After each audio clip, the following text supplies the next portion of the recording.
up, bros? Welcome to the All Bros Podcast. I'm Caleb. And I'm Jonathan. And we are joined by our very special guest, the unofficial third host of the All Bros Podcast. You hear that? Crash! Do you hear that? Vic! That's right. I'm calling you out, brother. The unofficial. That's right. That's the closest we're ever going to get. And don't either of you say he's the official third one, because I will quit this podcast right now. I mean, I was going to say technically he's also the unofficial third.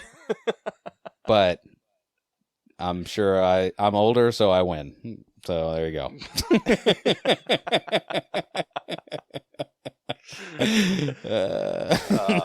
This is going to be a fun one. I mean, when he puts out that logic, you really can't argue with him. You know, what did I say earlier? You got to yield to wisdom, you know? You just got to yield to wisdom sometimes. And I am the unofficial third podcast host, the third All Bro. It's a pleasure to be here, boys. Hello. Hey. This week on the podcast, we are going to be discussing the Spider-Man No Way Home second trailer that got released yesterday. Ooh-wee! Ooh, so good. And then just kind of discuss what happened on Disney Plus Day. I mean, or just talk about our favorites that came out of that. I've had a really hard time putting what my top 3 is, but I think we already know my top 1. I have a top 2 and then a top confused one. Like, I have 2 that I'm really excited for and 1 that I'm very confused by. Maybe you guys can enlighten me. Yeah. It'll be an interesting discussion. And then, for this week's headliner, we will be breaking down The Matrix per request of DJ. Hold on, what? I thought we were doing Scott Pilgrim again. No, because Brucker would just destroy that one again. Yeah. Oh, so he would be wrong twice, you say? Yeah. But it's going to be a real fun episode. So, without further ado, let's get into it, gentlemen. Hey guys, I'm Crash, host of the podcast Crash and Taz's Movie Cellar. On our show, me and my co-host pick a new movie each week and rate each movie on a few categories that we think are important to making a great movie. After we rate the movie, it gets a final rating, and that lands it somewhere on our cellar scale, where it will get labeled as either a well, premium, or a top shelf film. Catch us on platforms like Spotify, Google, Amazon Music, and more. And don't forget to follow us on social media. On Instagram as Crash and Taz's Movie Cellar. It's Crash, the letter N, Taz Movie Cellar, with underscores in between each word.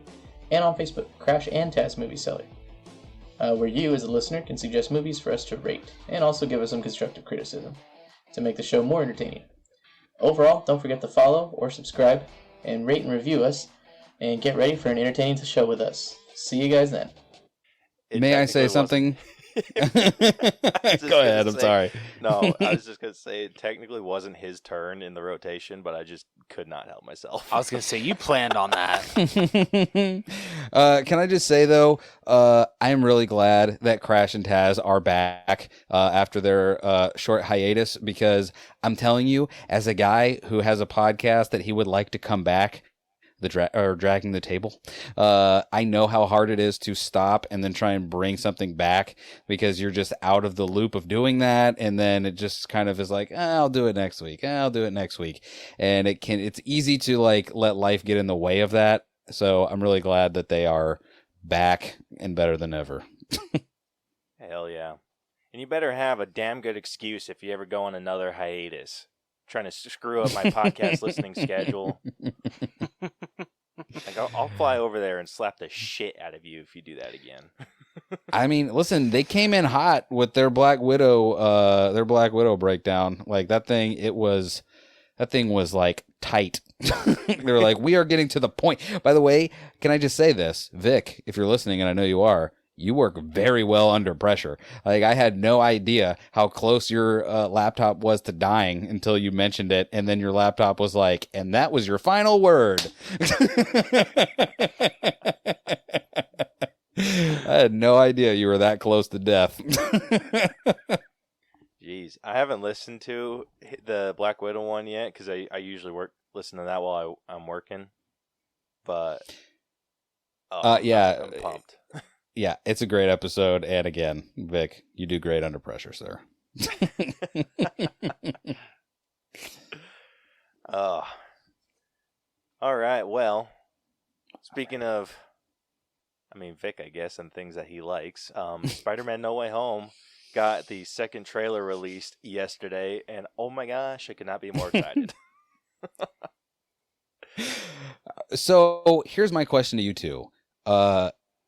Well, actually, let me ask this question first. Do they plan on putting out another trailer before the movie comes out?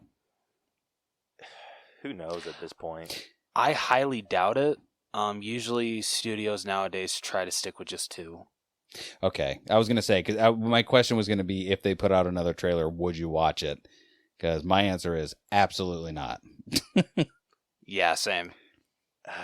I don't know. I'm one that it's really hard to spoil a movie for me because you could like walk me through the plot and everything, but you couldn't like walk me through like the feelings of the movie. You say that, but okay, listen, we're going to see the movie and see the real truth. But whoever put that trailer together, like, they did this thing that I didn't realize was happening until the very end, where I was like, did they just show us the end of the movie at the end of this trailer? Or do I just feel that way because it's the end of the trailer? Because when they are at, and by the way, if anyone is wondering, complete spoilers, I don't know why you would think we wouldn't say what's in the trailer, but if you don't want to know, I'm so sorry. But when they're at the Statue of Liberty and Doctor Strange is like, I can't hold them back, everything's converging, or whatever he says, I'm like, this feels like some real end of the movie stuff where like all the things have happened, all the Otto Octaviuses have been made fun of, all the goblins have been greened, and he's like, I can't stop it, some kind of TVA divergence dimension thing is happening, I don't know. That's fair. I actually feel like that's going to be it at the beginning. And well, here's the thing. Go ahead. No, this is like my reasoning behind it.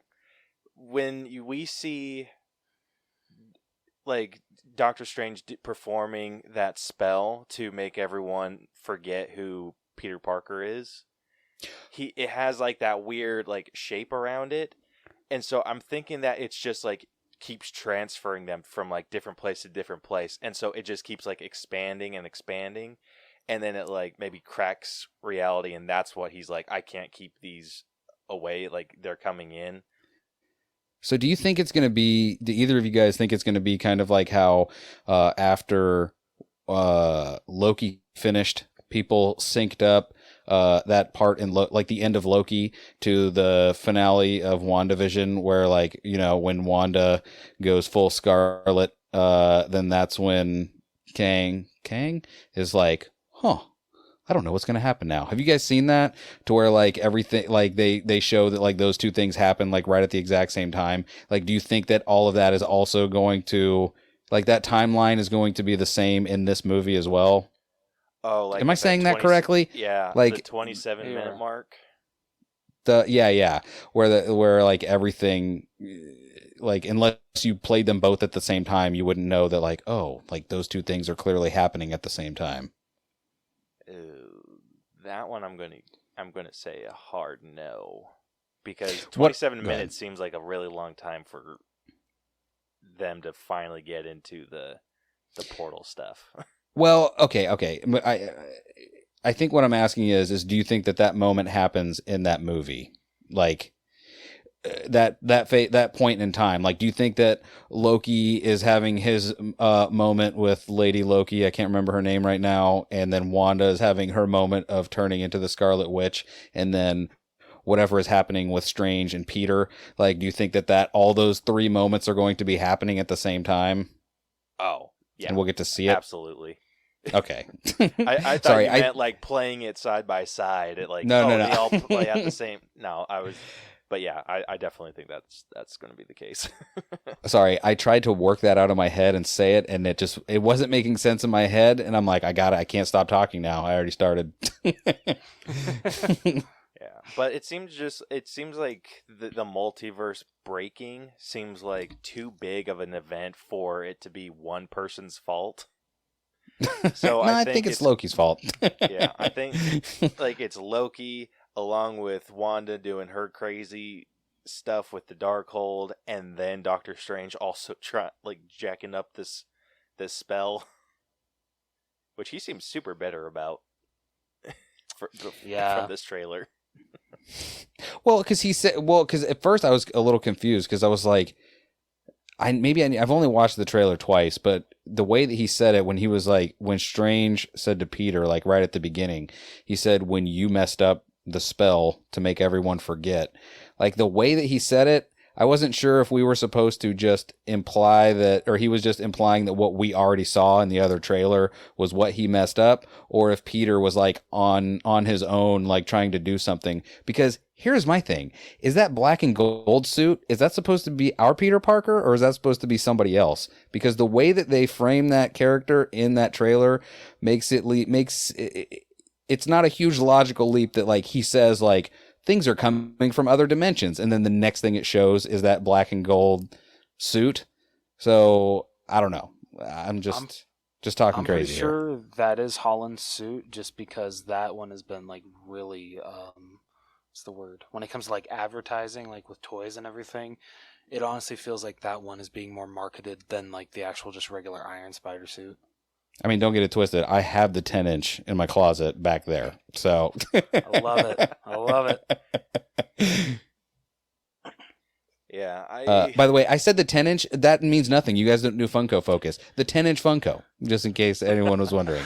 I don't just have a... Anyway.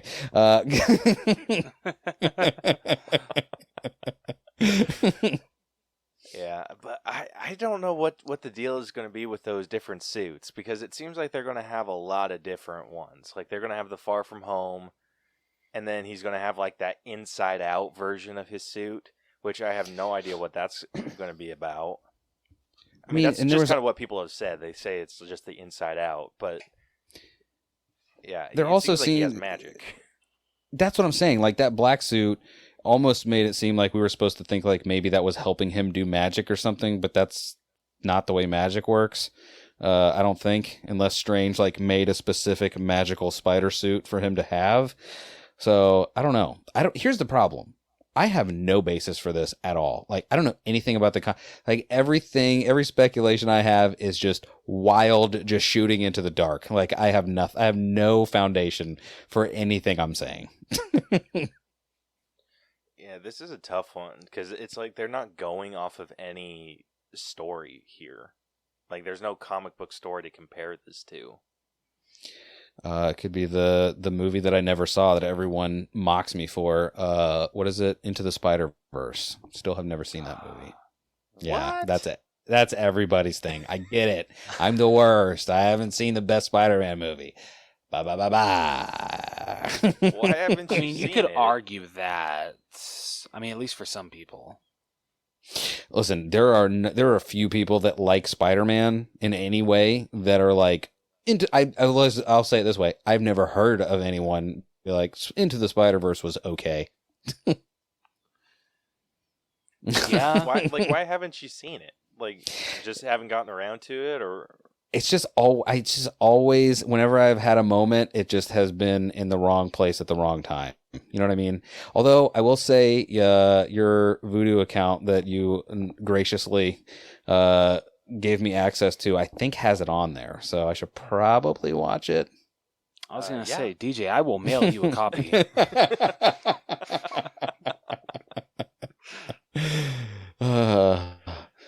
I'm sorry, fellas. I'm gonna be checking my Vudu now to make or to see if it's in like the recently watched. Well, I'll try and watch it this weekend. How about that? Do it. Wait, have you guys done Into the Spider-Verse yet? Yeah, that was actually one of the first episodes Vic was on with the song. Oh, okay, I was going to say, how mad would Vic be if I never saw that movie and was like, wow, I saw it and it was great and we did the episode. He's like, I love Spider-Man so much. Why are you doing this to me? Yeah, that was back when he was doing Tailgate Talks. Vic is a prolific podcaster. Mm-hmm. By the way, we didn't talk about anything in that trailer, really. Like, we got confirmation of basically everything except for Toby and Andrew. Yeah, the way I saw a lot of nods to them. Like, we also definitely got a lot of nods. Especially someone who effed up with editing. What? Are you talking about because I just watched, okay, are you talking about how Dr. Lizard, whatever his name is, like, while they are charging at Peter, it looks like he's like, huh? What's that? What's that over there? Yeah, it looks like he's getting punched by something. Can I tell you, because I just watched, yes. By the way, you can, as far as I can tell, you can only find that on, like, re-uploads, because I literally just watched the trailer before we started, and that is not there. Yeah, yep. Dude, Well, actually, I don't even remember if it was actually in our version of the trailer. I think it was in a foreign trailer. And so someone that puts together the foreign trailers effed up, and they forgot to take out that shot with the lizard. But you couldn't see anything hitting him, right? No. But you can definitely tell that he is getting hit by something, because they say it looks like the lizard's getting hit by something, and then because it's Electro, Sandman, and if you're looking at it, it's like Electro is up and to the left, Sandman is giant behind them, and then there's Mr. Lizard Man coming off like on the bottom right. But I will say, like, the slowed down version that I saw of it made it seem like, okay, listen, we all know that's probably what it really is, but I think you could make a solid case for he turns and is like, huh? Right as Sandman, like, blasts all the scaffolding towards Spider-Man. So, was he just taken aback? Like, hey, I didn't know we were going to be all like that, bro. I thought you were just going to be the muscle looking scary behind us. That is... Okay, I've seen, like, the TikToks of people doing, like, the green screen behind them of the trailer, like, not showing the clip, but they're just, like, making a joke, like, oh, Kevin Feige's gonna be pissed. Like, I've seen, like, 5 TikToks about that, and I'm like, about what? Like, I kept trying to look it up to figure it out. I did not realize that was the problem. Yeah, if I can find one, I'll send it to you. Dude, that is insane. Can I tell you, though, at this point, there's no way of telling if that was an accident or an accident. You know what I mean? Like, true. Because, like, no, you can't. I think, was it you guys or was it Vic that was talking about like the way that Marvel does trailers and not being a huge fan of that, like, in the more recent trailers? I think it was you guys, right? 'Cause talking about how, like, in Infinity War, like, they showed a scene that we never got to see or whatever. Like, I think I almost agree with them for doing stuff like that and just really throwing curveballs, only because, like, there is such like, everyone is looking to speculate to the moon on all of it. So if they just give you the straight juice from the very beginning and don't throw you off a little bit, then there's going to be no surprises at all. And by the way, everyone who was mad that we didn't see Toby and Andrew in this trailer, like, hey guys, we were all, like, super bummed that we didn't get to see Spider-Man in the Civil War trailer until we did. And then we were like, oh, I can't believe they showed it to us. That's amazing. Like, listen, we already got that moment of, like, we didn't think there was going to be a Spider-Man ever. And whoop, there's a Spider-Man. Hello, guys. So I think we can wait till the movie now. You know what I mean? To be like, all right, I guess we won't see Tobey Maguire doing his thing, walking down the street, you know, pointing at people with finger guns. Hey, I'm back. They have seriously all but confirmed their existence, or, like, them being in it, because Doc Ock, when he's attacking Tom Holland, because I was trying to explain this to my wife because she will not watch the trailer. Your wife is a smart woman, by the way. Go on. Bill's very smart. Yeah, she's just like, okay, explain it to me, and I'm like, okay, well, Doc Ock grabs Peter and like smashes him, and then like looks at, like rips his mask off, or his mask kind of just disappears, and then he's like, oh, you're not Peter.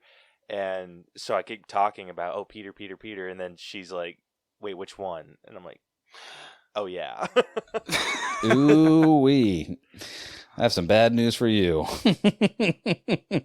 Yeah, so that was like the biggest thing for me, like the biggest takeaway, that Doc Ock didn't recognize Peter. And they're like, oh, you're not him. Also, bringing that in like the next scene when Peter asks what his name is, and he says Otto Octavius, and they laugh. I'm just like, okay, your name's Peter Parker. I don't know what you got to laugh about. I take an OO over a PP. Dude, like, that pissed me off a little bit, because I'm like, what's so funny about his name? I'm willing to bet that we're getting fooled with that scene too. That he's just like, what's your name? And he says Doc Ock. And then he's like, no, like, what's your real name? Yeah. Well, listen, I mean, I don't know how deep into speculation you want to get, but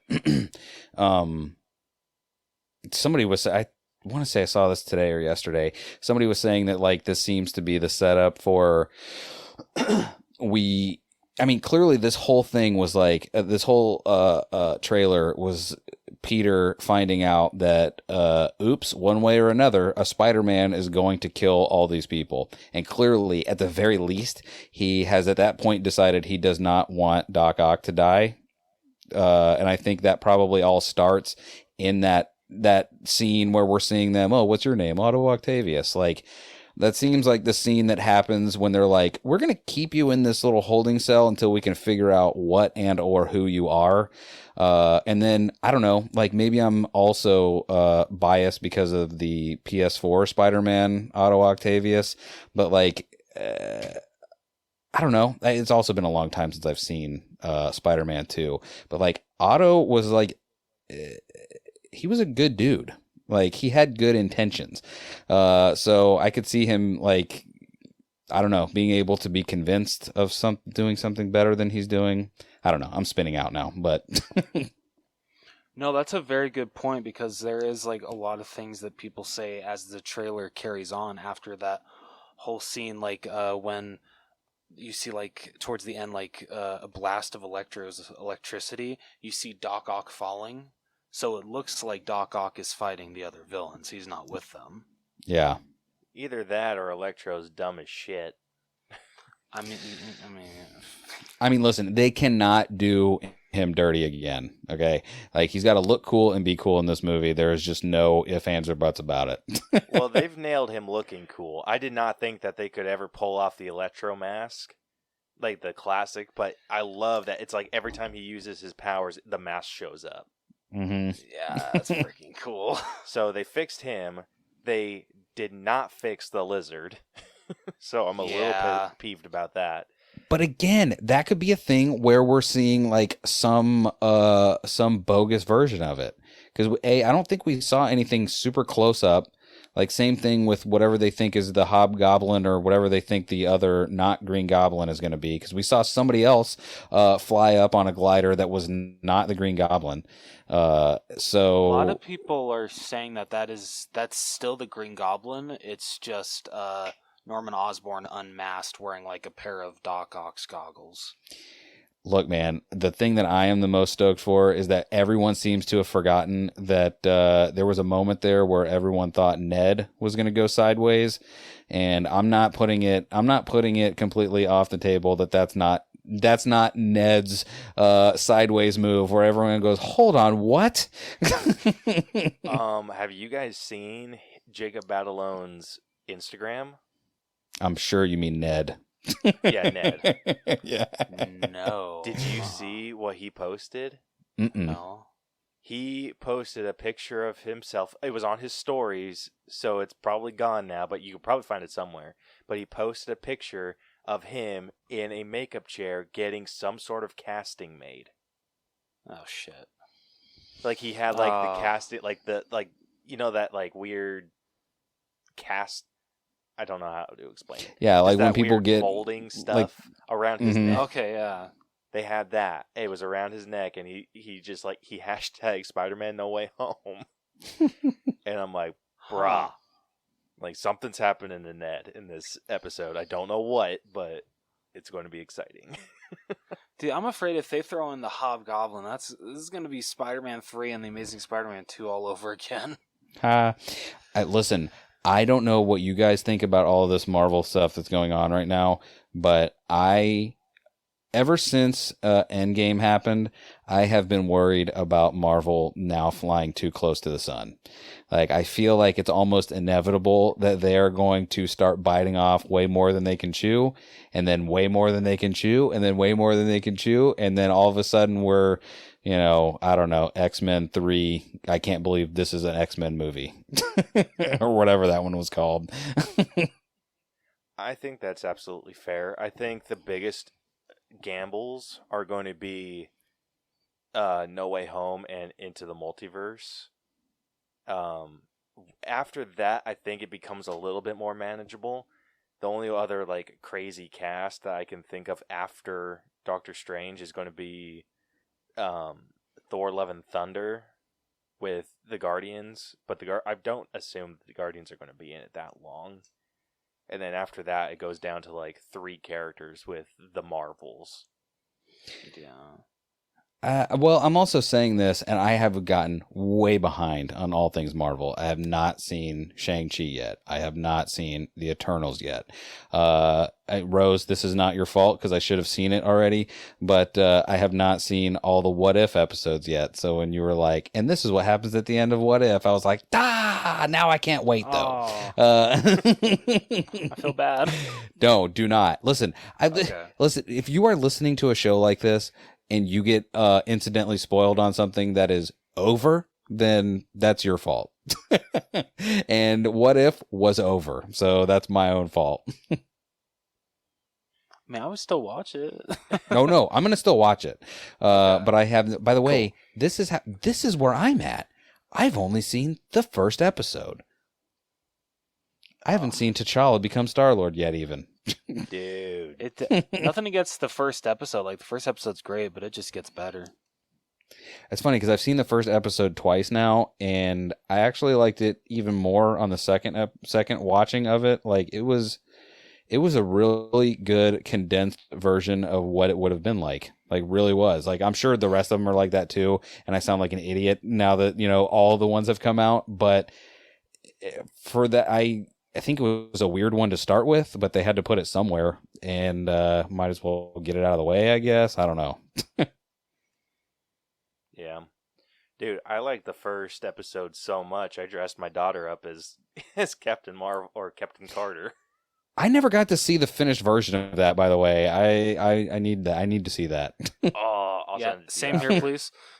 Yeah, so good. So good.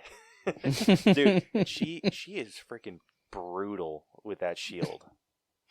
My daughter. I didn't think you meant your wife. No. Okay, quick story time. We Please. went to like a Halloween party at our church, and she like went off to play with some kids, and she's like big for her age, but she's like still like developmentally like her age. On track. Yeah. So she's trying to play with these kids that can speak and have a little bit more control over their bodies. And so she's trying to like interact with them, but she's doing things like kind of like just touching them, like kind of hugging them a little bit, and it's getting on their nerves, and they're telling her to stop, and so she doesn't. Yeah, because how old is she? She is 20 months. Okay, now do it in numbers. She's not quite 2 years. Good I was gonna say, you grief. sound like Kevin James in Grown Ups a little bit. when he's just like, oh, he's 48 months. That's 4. Yep. Like, How dare you bring me on this podcast and then be like, hey, here's some math. Here's a math problem. If my daughter leaves Chicago at 48 miles an hour on a train and you have a bushel of apples, how many apples does it take to climb up a tree? Okay, if it makes you feel better, I'm done using this as soon as she turns 2. Awesome. So she's 4 months away from being 2. So she's 2 point whatever. Anyway, so what was I going to say about that? Yeah, 2-year-olds, they don't know anything. They're just like, hey, what's up, man? No means go? I don't know. Let's do this. Yeah, so she's trying to play with these older kids, and like these older kids are like 3 years old. But she was trying to like get in on their business, and they didn't want her around, so they kept like nudging her, and then there was one kid that just got frustrated with her and pushed her, and she like kind of like shook it off a little bit, like she knew, she's like, okay, not happy with that, like don't do that again. Went over and like kept trying to do it, and she got pushed again. After she got pushed the second time, she came over to me and asked me to give her shield. So I'm like, oh, okay, like here, like, because I was holding it for like a majority of the night. She used it as a freaking battering ram, held it with both of her hands, and charged the kid and knocked him on his face. And then that's my niece right there. And then proceeded to take the kid's sword and whack him in the head with it. Did you just stand there like, I mean, she's 2. What am I supposed to do? Like a proud father? Yeah. Yeah. The terrible two. By the way, I imagine in my head canon, what happened was that she already had her shield after the second time and like looked down at it like, and just looked back up at him. And I imagined like a strategic monkey bar placement very close by, and her just like jumping down and doing like the superhero dong, like right in front of that dude and knocking him over.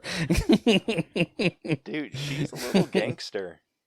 Like there was like a toy room, like we were setting up for this wedding, and there's this little toy room. So I took her there, and then some other lady brought her kid in and said, "Oh, can you watch?" And then left. I'm like, I mean, I guess.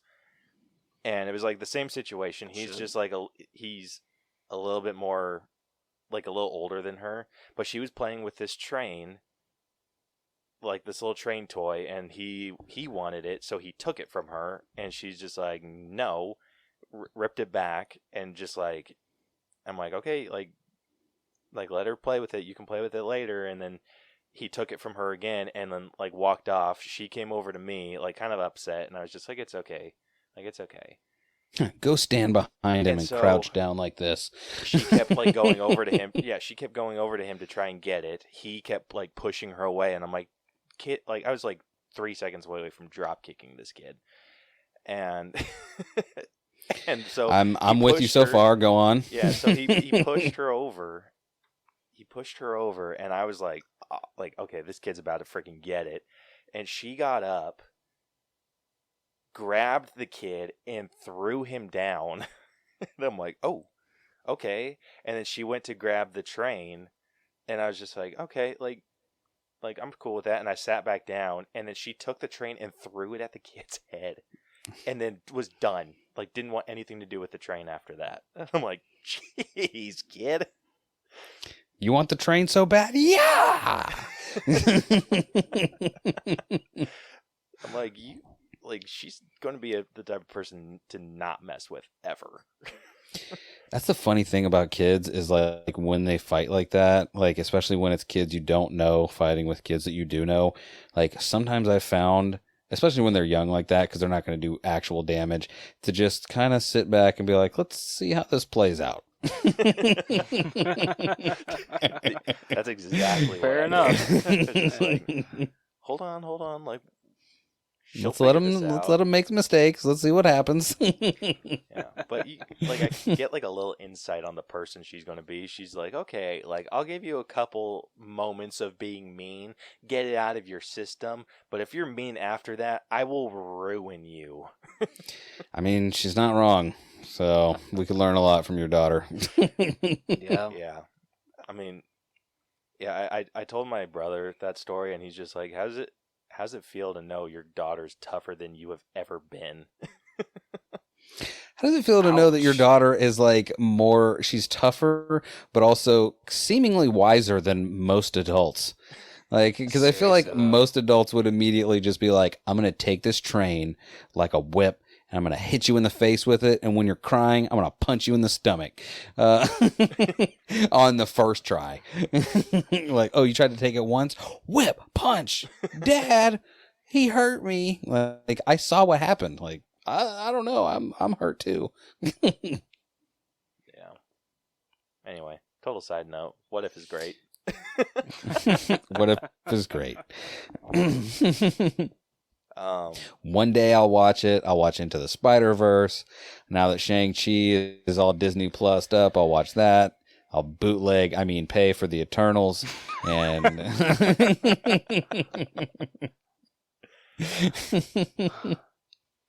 yeah, it's a good one. It's a good one. But yeah, getting back into No Way Home. I don't know about you guys, but I was actually kind of relieved in a way that they didn't mess with Green Goblin's suit. Yeah, I was too. It looks more menacing. A little bit. It looks exactly the same. I don't know. Maybe it's because like in this like we're getting a lot more shots in like daylight of the costume instead of where in like Raimi's. I only remember like really one scene where he's out in daylight and it's during the parade. So if I don't know, because we're just getting a lot more shots where you can actually see him in daylight, it just looks a lot more menacing to me. I don't know why. I will say this. I know that Doc Ock's in Spider-Man 2, like there are some movies, and spoiler alert to how I feel about The Matrix, like this Spider-Man 2 was something or a movie that did a good mix of like special effects and practical stuff. And just seeing like how Doc Ock's arms looked, like when Peter was talking to him, and you see Doc Ock like turn, and you see his two of those little arms, they turn not with him right at the same time, like he goes to turn and then they kind of are like a split second behind him, but it didn't look like super cheesy. I don't know, like I say all that to say I hope they take the same approach with the Green Goblin outfit, to where like yes, they do have the CG there, but like don't rely fully on that. Like I don't think going full mocap on that stuff is going to work the same way it does for what we know now of the Marvel Cinematic Universe. Like I think a lot of practical stuff is still going to look better, I think, and I think it'll probably be more appreciated. I absolutely agree. Like, don't mess with a good thing. The only thing that I wish that they would have fixed was Lizard's face. Yes. Again, I'm not convinced. I'm not convinced of anything. Like, I'm convinced that Tom Holland is in that movie. I'm convinced that the guy that plays Doc Ock is in that movie. And then his two friends. MJ, who cares? She's going to clearly die again. And then Ned, a.k.a. bad guy. Like, those 1, 2, 3, 4 people, that's it. Oh, and Doctor Strange. Everybody else, I'm not convinced that we are seeing even close to their final forms. Yeah, it's fair. I can agree with that. I mean, look what they did to Thor when they in the previews. I mean, you guys were talking about the trailer where they had the fully hulked out Hulk in the Infinity War trailer, I think it was, but it turned out but what I'm saying is look at Thor. They showed Thor with both his eyeballs in the trailer, and turns out, oops, nope, he lost one of those. So who knows what we're actually going to be seeing when we actually see this movie. And we'll know very soon, though. We'll know very, very, very soon, unless Kevin Feige gets as mad as all the memes say, and he pushes the movie back to 2024. Oh, that would ruin my year. Everything? Yeah, seriously, though. Listen, we're getting to the point in time now to where I'm like, hey, you guys need to stop pushing these movies back. Like, I know I'm only 38, but like, I'm going to die soon and I need to see this stuff. So if you could like not push it back until after my death, that'd be great. I would love to witness these movies.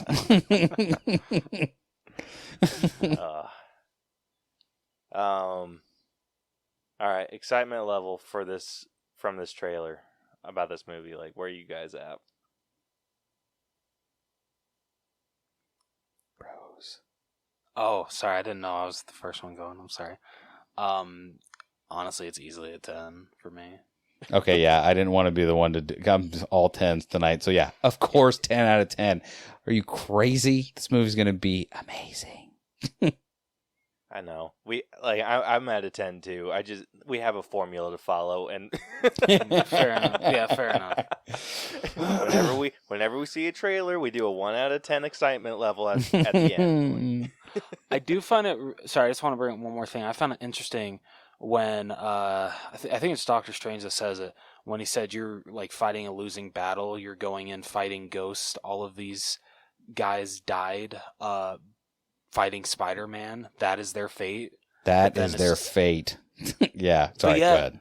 No, you're good. No, but when you think about it, not what was it? The Lizard never died, and Sandman. No, didn't die. Lizard died. He did. Did he? Someone said that he didn't. Bullshit. Okay, they lied to me. I think he did. Oh no, dude, it's been so long since I've seen The Amazing Spider-Man. Yeah, same here. I'm not remembering that right. I thought he died in like the pit when he got like frozen, but now I'm remembering he didn't. And then Sandman didn't. Did he get arrested? Didn't he like kind of like not float away, but kind of like just like... No. Peter shot the lizard serum antidote into the sky, and it cured Dr. Connors, and then Dr. Connors got arrested and put into the jail cell with that weird hooded figure that we never found out who it was. I was going to say, I just Googled it, and the internet seems to say the lizard didn't die in The Amazing Spider-Man. So the internet said it, so it's true. Yeah, so not I don't that think... many Did died. Sandman die? Sandman did not die. He went off to be with his daughter. Like, he kind of like dusted off into the sunset. Green Goblin died. Of course, Doc Ock died, and Electro died.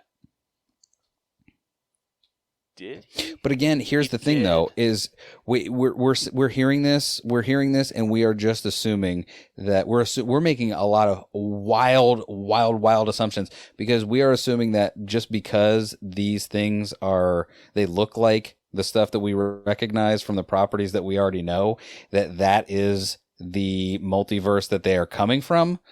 Like, that doesn't mean that they are not coming from, like, how many Lokis were there? So how many Doc Ocks were there? So how many lizards were there? You know what I mean? Like, how many Tobey Maguire Spider-Mans were there and Andrew Garfield Spider-Mans were there? You know what I mean? Like, just because we are seeing these things doesn't mean we're seeing them from the movies that we already know. It just means that we are going to possibly, we're at least going to recognize some villains, but they might not be from the exact dimension that we already know them from. Dude, until you said that, I completely forgot about variants. Yeah. And by the way, it's part like that. This is why I say things like, oh, maybe Marvel will fly too close to the sun, but then they give themselves a perfect out with the Loki series being like, yep, variants exist, so suck it if you don't like it. This is a variant. By the way, everyone is very focused on Tobey Maguire and Andrew Garfield coming in. Why wouldn't there also be another Tom Holland that comes in? Like, maybe that black suit Spider-Man is the other Tom Holland from where he was the whatever. I'm making wild speculation. Okay, dude, it's funny you bring that up, because I started thinking about this. Like, what if they just bring Tom Holland to play all of those Spider-Man parts, but just throw them in their costumes? Oh my God. That would be chef's kiss. Like, that would be amazing. I'd be so mad. How could you be? You would be mad for a second, and then you'd be like, all right, I have to tip my hat to you. I actually have to buy another ticket and then not even use it. I would tip my hat to them, but I would still feel like that is one of the biggest middle fingers I think I've ever gotten from a studio. Like, You thought you were going to get Toby and Andrew, you dumb bitches. Gotcha, bitch. All right, listen, I know we need to move on, but this is the one last thing I want to say about that. Another thing that I feel like people have forgotten about, was there not, like, months ago, all these stories coming out about Tobey Maguire, like, being mad at Sony or whoever it was because they weren't paying him correctly, or they weren't treating him right on set or something like that? Like, I swear I remember hearing something about either money disputes or, like, treatment on set. Like, he was being a diva on set for some reason. Like, I distinctly remember something along those lines. Maybe not specifically that, but something in that neighborhood. Am I crazy, or do you guys remember that too? I never heard any of that, but I mean, I honestly, I didn't really pay that much attention to Spider-Man No Way Home news until the first teaser trailer came out. Yeah, I mean, I heard that what I remember is that Marvel was talking to Toby. Like, I think they had, like, an official thing where they're like, oh, yeah, we're in talks. And I think that was confirmed, but they never, like, after that, they're just, we got nothing. So I mean, I'm content to just be remembering crazy talk, so that's fine. But I mean, they have so much, like, evidence against them. Like, there's the behind the scenes leaks that we've had, the straight up footage of Andrew Garfield that he claims is a deep fake, but visual effects artists have broken that scene down and claim that it's not. There's just, like, there's way too much detail in this for it to be a fake. You say that, but then there are those Tom Cruise deep fakes that until someone tells the ones that do the Tom Cruise deep fake. Like, okay. Those are the artists breaking it down, and they're like, yeah, there's no way. Whatever. There's an agenda. It's all a conspiracy. One day those guys are gonna pull their mask off. The guy that does the Tom Cruise deepfake, we're gonna find out that when he was like, haha, it's really me, it's actually going to have been Kevin Feige in a double deepfake. He was just trying to he was trying to throw everyone off the scent the whole time. I mean, fair. Yeah. The only other thing that this movie has going against it, in way of it being, yes, we're at least going to see Andrew Garfield, is when they announced the trailer was coming out on Monday. They're like, okay, the Spider-Man trailer is coming out tomorrow this time, blah blah blah, and everything. Like, it's on the Twitter page. They announced it and said it's coming out tomorrow, but they posted a picture of Andrew Garfield Spider-Man. That's hilarious. So I'm like, you guys are just being assholes. If like, if it just turns out that they're not in this movie and, like, all that becomes true, like, that's just a dick move. Well, this is the crazy thing. I know we need to move on, but this is the crazy thing about Marvel. They've done so many weird redirects now that they've actually given themselves the room for people to screw up and then be like, oh yeah, that wasn't supposed to be there, wink, and everyone's like, hold on, and, like, that really could have been nothing. That really could have just been someone's screw up, and that doesn't really mean anything. But, like, now we will all speculate until the moment that movie comes out. That's true. Yeah, no joke. Yeah, absolutely no joke there. Good for Marvel. Hey, you know what, Marvel? I think you're going to make it. All right. Before we get sidetracked again, moving on over to Disney Plus Day. They had that announcement. Like, they just had a bunch of announcements going on throughout the entire day, and I thought we could talk about our top three, like what came out of that, or just what our top three anticipated. So, Rose, you want to start us off? I would love to. So I'm going to go 3-1, because we all know what my number one is. It's going to be no shock there. But number Jungle 3... Cruise. Oh, what? Yep. How did you know?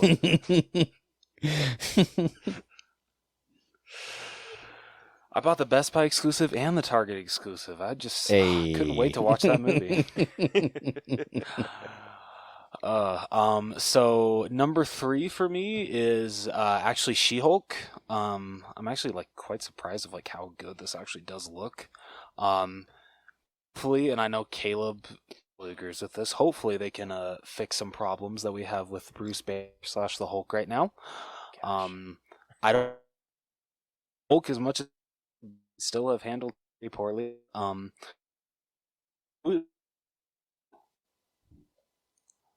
you know her name off the top of your head? Oh, shit. It's Tatiana something. That's what I was thinking. Tatiana Maslany. Okay. Wow, that's a name. It is. Like, I honestly know nothing about She-Hulk, but from what I've seen, I think she's very well cast. I'm happy to see Mark Ruffalo back.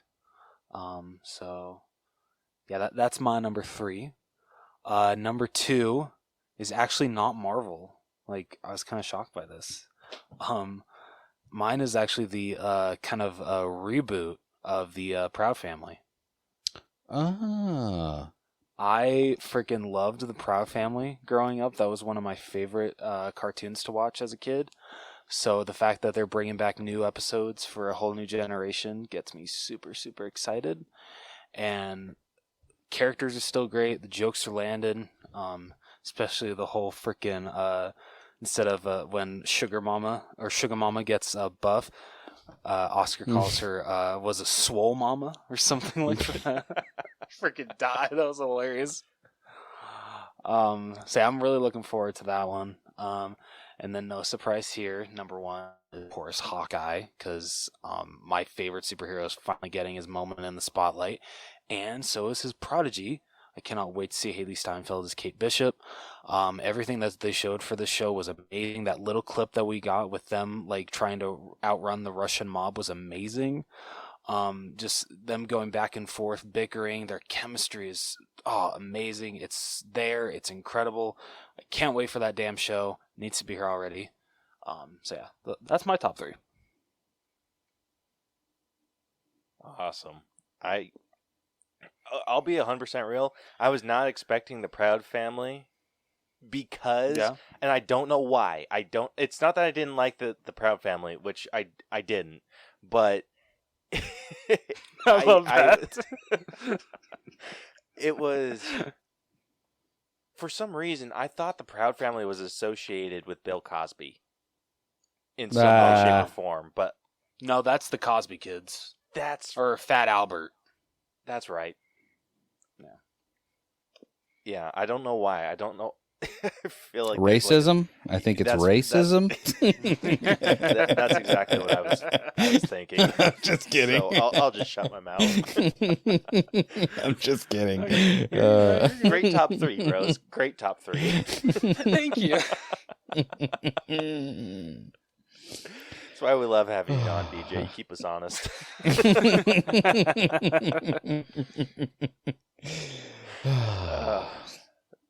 All right, what's your top 3?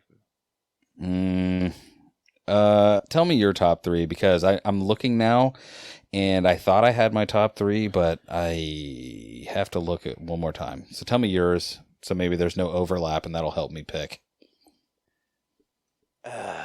This one I had a really hard time choosing my top 3, but my number, I'll do the same. I'll go 3, 2, 1. And number 3, I'm going to have to give to the Rescue Rangers. Can I tell you, just flipping through here and seeing that, I was like, yeah, I loved the Rescue Rangers as a kid. I would totally watch that. And the way that they have done, like, Mickey Mouse and all those other, like, weird, like I don't know if they're reboots or what you would call them. Like, I like the newer Mickey Mouse stuff that they've done. So I would like to see that. Yeah, so this is actually going to be a movie. It's not going to be really? a show. Yeah, so it's a Rescue Rangers movie, And the voices of Chip and Dale are going to be John Mulaney and Andy Samberg. Perfect. I love it. That is perfect. And that is exactly why it was my top 3. Fair enough. Right underneath it, though, like barely underneath it, was the announcement of the X-Men 97. Also a great choice. Yeah.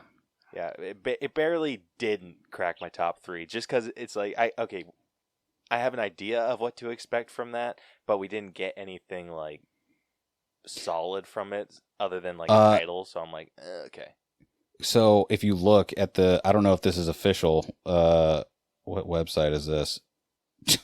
Joblo.com, so probably not official, but like the picture that they show that's like associated with X-Men 97, like I can see Deadpool in there. I can see like some variations of Wolverine. I don't know. I think this is going to be like, I would love to see Deadpool in X-Men 97 style. Oh my gosh, that would be so incredible. Good. That would push it up for me if that stuff is true. My number 2 is, even though we didn't really get anything for it, is Obi-Wan Kenobi. Yeah, that's fair. Oh no, don't get it twisted. We got some paintings or something of it. So yeah, we got concept art. That's true. Yeah, we got concept it doesn't art, count. That's it. That doesn't count. We also got like a little featurette of Ewan McGregor talking about it a little bit. I love that guy. Oh, so good. Sam. But okay, I was only excited for Disney Plus Day because the day before they announced that the Obi-Wan trailer was going to come out that day. And so I'm like, yes! So I had it like up on my work computer. I was like refreshing it every single chance that I got to make sure updated, and it never did, and I was so pissed.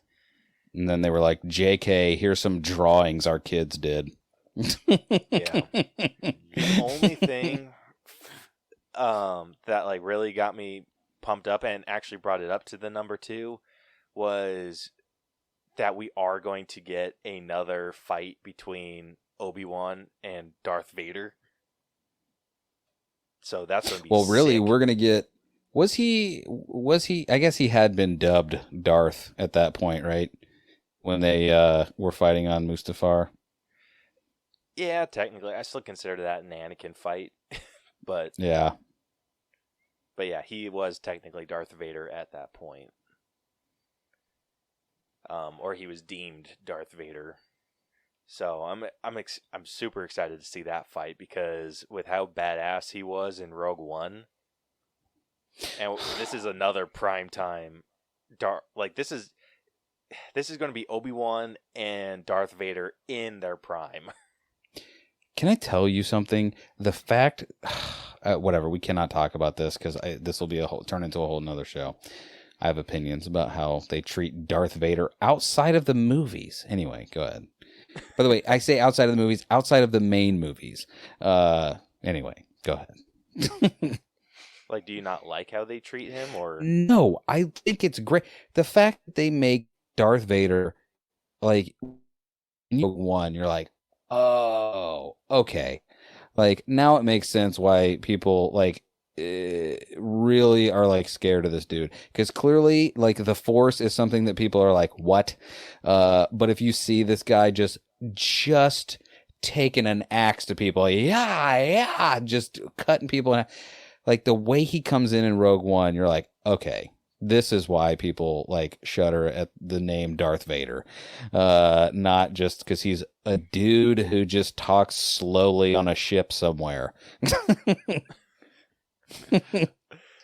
Oh, dude, he is... I have a whole new respect for Darth Vader because of everything I've seen outside of the movies. Like, everything in Clone Wars, everything that we got in Clone Wars, everything that we got in Rebels, like, freaking love What was the other game? Why can't I think of those games? There were two games that came out They were starring, I almost said Star-Lord, Starkiller. It was Darth Vader's, his secret apprentice. What the heck were those games called? Why can't I think of the name of it? Oh, you know what I'm talking about? Yes, The Force Unleashed and The Force Unleashed 2.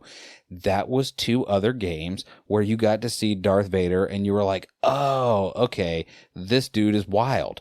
Like, he just goes and kills Wookiees for no reason because he's trying to just get a Force-sensitive child. Like, this is a crazy person.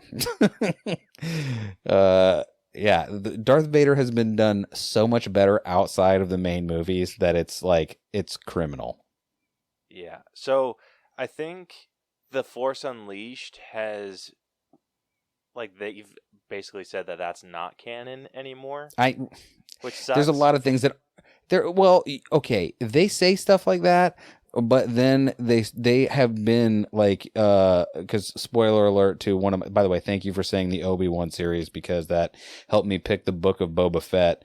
Like Boba Fett, there were a lot of things about him that were, had turned into legacy or legends or whatever, instead of like canon, that are now being brought back into canon. So they're like, even though a lot of this stuff has been ejected, I feel like there is still room to bring things back in. And I want to say even in one of the sequel trilogy movies, there was like Starkiller Base. Am I wrong about that? I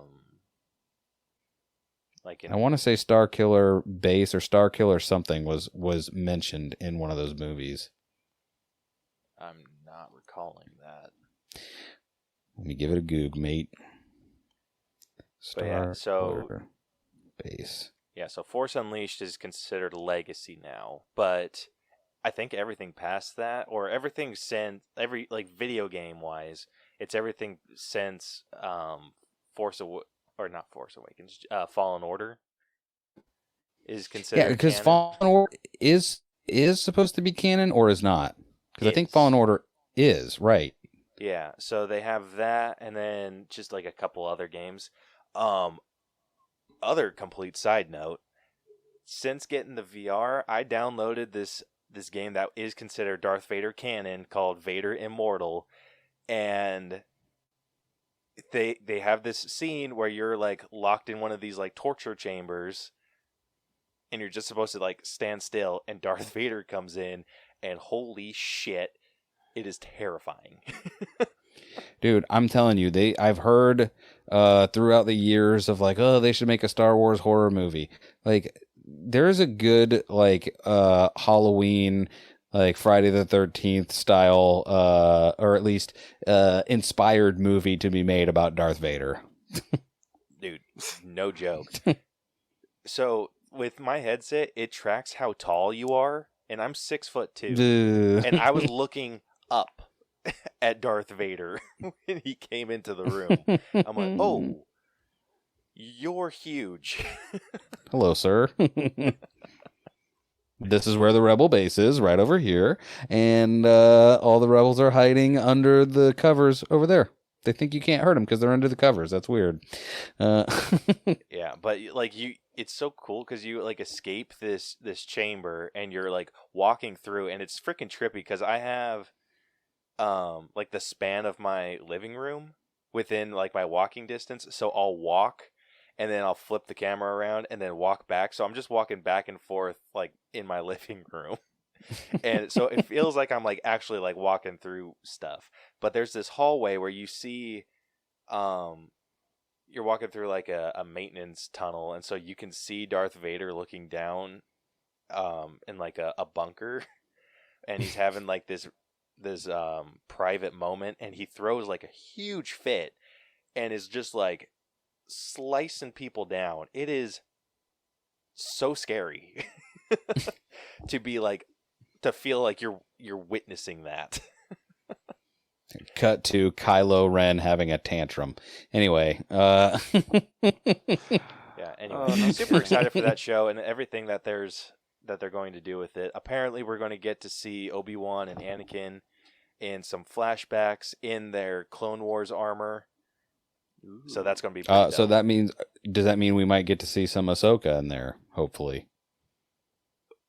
Oh, I did not even think about that. I sure hope so. Because, dude, there is nothing. Can I just tell you, if you are not someone who has witnessed all of like the Clone Wars and Rebels and all that stuff, watching The Mandalorian season 2, when Ahsoka is talking to Amando about Grogu, and she's saying like, I know what it. I can't remember what she says, but she's like, she's basically saying, I've seen this go sideways. Like, I see what the bad version of this is. Like, it's something that it can be a throwaway line if you don't know, but like when you know that she was Anakin's Padawan, like it's heartbreaking because you're like, oh, I know exactly what she's talking about. This is a terrible scene that I should be crying at. Oh, those are tears. Oh my God, Ahsoka, no. Dude, Clone Wars was so good. Like I watched it because I wanted to. I was like super bored, so I was just like, whatever. I've never seen Clone Wars before, and it has like some nice bright colors and kind of childish themes that I can like, and it feels appropriate enough for me to watch with my child. It was like just a couple months old at the time. You know what? Maybe that's where she picked up hitting people with. Oh my gosh. Going all ham on she picked it up from the Clone Wars. I mean, look at what you did, Caleb. I'm kidding. I'll take it. I'll take it. But yeah, like witnessing all of that stuff just enhances everything that the Mandalorian was. Or became with the other Mandalorians showing up and Ahsoka, dude, Bo-Katan like, showing up. You're like it's great because this is what kills me about the movies, the prequels and the sequels, is you see them do those shows like they are a master class in fitting something into a universe that already exists, and then the fact that the universe that already exists is like, I mean, I guess I can just scratch my open butthole and fart into my hand and smell it. That'll be fine, right? The shows will take care of it. It's because you don't have to have seen that's what's crazy. You don't have to have watched Rebels and the Clone Wars and all that to enjoy The Mandalorian and see these people show up and be like, oh, wow, this is awesome. Like, really, that other stuff just, like, gives you a lot of cool backstory to what you're seeing in The Mandalorian. But the fact that you don't need it that's what makes it what I would call a masterclass in fitting things into an existing universe. Because that's not like, I don't think I could ever stress enough how not easy that's got to be. Oh my gosh, dude, absolutely. One thing I'm hoping like that they haven't talked about at all. But I'm hoping that they address in the Obi-Wan show is how and why he starts going by Ben. Which they must. So you know the story, right? No, I don't know the story. Like, or maybe I do and forgot it. Okay, so Rose, you haven't seen Clone Wars, so you don't know why he starts going by Ben, right? No, I do not. Okay. Well, little Star Wars history lesson for you. Yay. Back when Qui-Gon and Obi-Wan were together, they had a mission on Mandalore, and Obi-Wan was in charge of watching over the Duchess, or Duchess Satine, and kind of had a little flirtationship happening, and they needed to go undercover for some reason. I think they kind of went on a little side quest while Qui-Gon was gone, and he needed an undercover name, and so Satine started calling him Ben.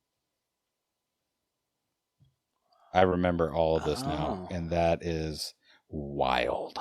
Yeah. By the way, if they don't have Duchess Satine in the Obi-Wan show, I am going to riot. I mean, she's either going to straight up be in it, or there is going to be some kind of like homage to that. Like they can't. they've been doing everything so well. I can't imagine that they would miss an opportunity to do something cool with that. Yeah, that's what I'm hoping. Just like that's like just so many things. Like I'm super excited to get another Anakin and Darth Vader and Obi-Wan fight. But I am so excited to see how they address him going by Ben. Like I'm such a sucker for a good love story. So yeah, Obi-Wan was sitting at number 2 for all of those reasons that we discussed. And then number 1, I'm sitting with She-Hulk. I think that looks like it's gonna be super cool. A little interested to see how they incorporate that weird old-timey commercial looking scene between Jennifer and Banner, but I mean I'll let it go. Also a little bummed out that they changed the logo, but I didn't even notice. Yeah, I don't know. I mean, but like this is coming from like. I get where you're coming from because, like, honestly, if it was like, say, like Hawkeye, I would have noticed if they changed the logo. So, yeah, I think it's just a little on the blander side, but whatever. Fair. It's not about the logo; it's about the content. Exactly. All right, you got your top 3. Now. So I will say that mine are the Book of Boba Fett because come on, son, like I grew up with Boba Fett. He's back and better than ever. He fought his way out of the Sarlacc pit and now he's doing some kind of something that nobody believes. He's like, oh, I'm gonna be a gracious leader. Like, okay, all right, sure you are. We'll see. You're still. I don't think you realize the throne you're sitting on, sir. But also the other one I'm looking forward to, only because of everything other people have said about this in the comics, is Secret Wars or Secret Invasion. I'm looking forward to that just because that is another thing that like sounds very cool, but I have no idea really what is going to become of it. Like the only thing that I know so far is that for sure Nick Fury is possibly all the way back to Infinity War. Was a Kree or a Krull or whatever. What are they? Skrull. Nah, it was close. He might have been a Skrull all the way back to Infinity War. Infinity War. So I don't know. I feel like that is going to answer a lot of questions that people have had for a long time about that. But this isn't my top 3. This is my is Agatha is getting a Disney Plus show? Like, I don't like. Listen, she was great, but I saw it. I don't need it anymore. By the way, I say that, but I also said that about WandaVision. I was like, I don't need this, and then it happened, and I was like, I for sure needed this. So it's very likely that I'm gonna sound real stupid whenever that show comes out, and it's like, oh well, of course they had an Agatha show because blah blah blah blah blah, but. Just on its face, I'm like, I've got to do a lot of things during the day. I don't know if I have time for Agatha did it all along or whatever it's called. They better keep that as her theme song. Seriously, I'll be so disappointed if that's not the opening song. At least on the first episode. Or the last episode. But that's it. Those are my 3. By the way, I am excited that there is a Rescue Rangers movie coming. That is I know. So good. So freaking good. Dude, there's so many things that I thought would have cracked my top 3, but I'm just like I thought for sure Ms. Marvel was going to be like if you would have asked me before Disney Plus Day what my top 3 would have been, it would have been Ms. Marvel, She-Hulk, and Moon Knight. Yeah, it's weird because Marvel is good about like letting you forget. Because like Moon Knight, I kind of don't care about, but I feel like when it comes out, it's going to be super awesome. And Agatha, like now that we've talked it out a little bit, like I feel like that's another one that like it seems dumb. But when it comes out, it's probably going to be cool. Yeah. I think what with Ms. Marvel, they dropped the ball for me on that one. Like that one dropped so low because they changed her power. Because I was gonna say people have been saying like, oh, I've heard that across the board. They dropped the ball, but I never knew anything of this lady before. So what happened? Okay, so Ms. Marvel is a 16-year-old who is a super big fan of superheroes. And in the Marvel universe, she's just like fans of everyone. But she's particularly a fan of Captain Marvel. Like that's her favorite superhero. And she obtains these powers. She's an Inhuman in the comics. She's an Inhuman, and she gets these powers that let her kind of morph her body. And so she becomes what she thinks is the ideal superhero and like transforms her body to look like Captain Marvel. But starts going by Ms. Marvel when she does her superheroing. But learns that when she's looking like Captain Marvel, she doesn't have an ability to heal. And so she can be like injured super easily. And so she has to kind of learn to accept that she can be a hero looking how she does.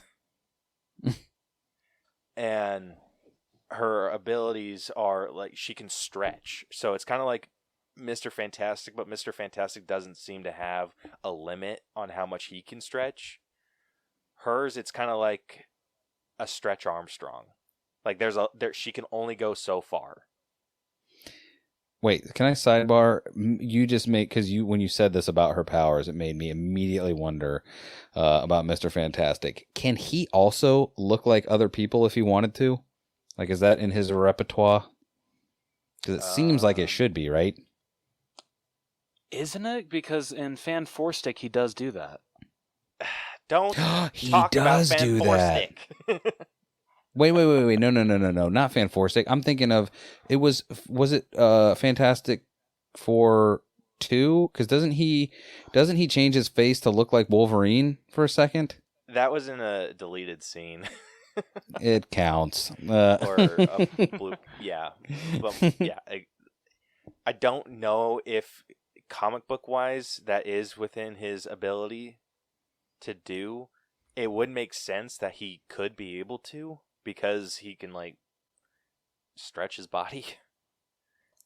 But anyway. But he's able to, like, if he wanted to, make his body into like a blanket and like other different stuff like that. Like he's able to like make different shapes. Like he's able to like roll himself into a ball. He can like he has that kind of ability. It's a little bit. You're weird. saying where Ms. Marvel, she's only able to like stretch out her limbs. Like Gotcha. So the way that hers work, she's able like she can grab onto a tree and use her arm as a slingshot, but that's like the limit. Like she can't make herself into a ball. Like she can't do like crazy shapes like Mr. Fantastic can. Gotcha. So how have they ruined her on this show? Okay, the way that I feel that they've ruined her is with all of the promotional stuff. Like they have some toys that came out and like what we saw in this, her abilities are changed and her growing is more energy based. So it's kind of like they changed her into the Green Lantern. So like in the promotional image I saw, she has like she's standing there kind of like with her fist up like in a fighting pose, but then the fist in the front has like an energy fist around it that's super big. So it's basically like the Green Lantern punch thing. So is there just no precedent for this at all, or is this just something like how like she has to fit into something? Like, because one thing that Marvel is really like, as someone who did not grow up with the comics and stuff like that, so I don't have any of that foundation to go off of. Well, like when Marvel's they do, still relatively new. That's true. But okay, well, I have nothing then. I was gonna make a point, but it's moot since she's newer. Yeah, I think she was introduced in like 2008. Oops. I think. Oh. Like, don't quote me on the exact, but she was introduced within the 2000s. But yeah, she's never had like energy-based abilities. She's always 2014, by the way. 2014? Oh, geez, I was off. Made her first appearance in the comics in 2014. Oh, damn. Wow. So, oops. Anyway. Yeah, but she's always had a stretchy ability. And this is so confusing, too, because in Marvel's Avengers, they got her powers perfect. Like, absolutely. You're talking about the game? Perfect. Yeah, the game. Like, if you play the game at all, like, that's exactly how her powers should be. Like, when she goes to punch someone, her fist grows freaking giant. And it's like, it's weird because it's like skin. And so she can, like, punch people. But, yeah, in this, it seems like it's going to be energy-based.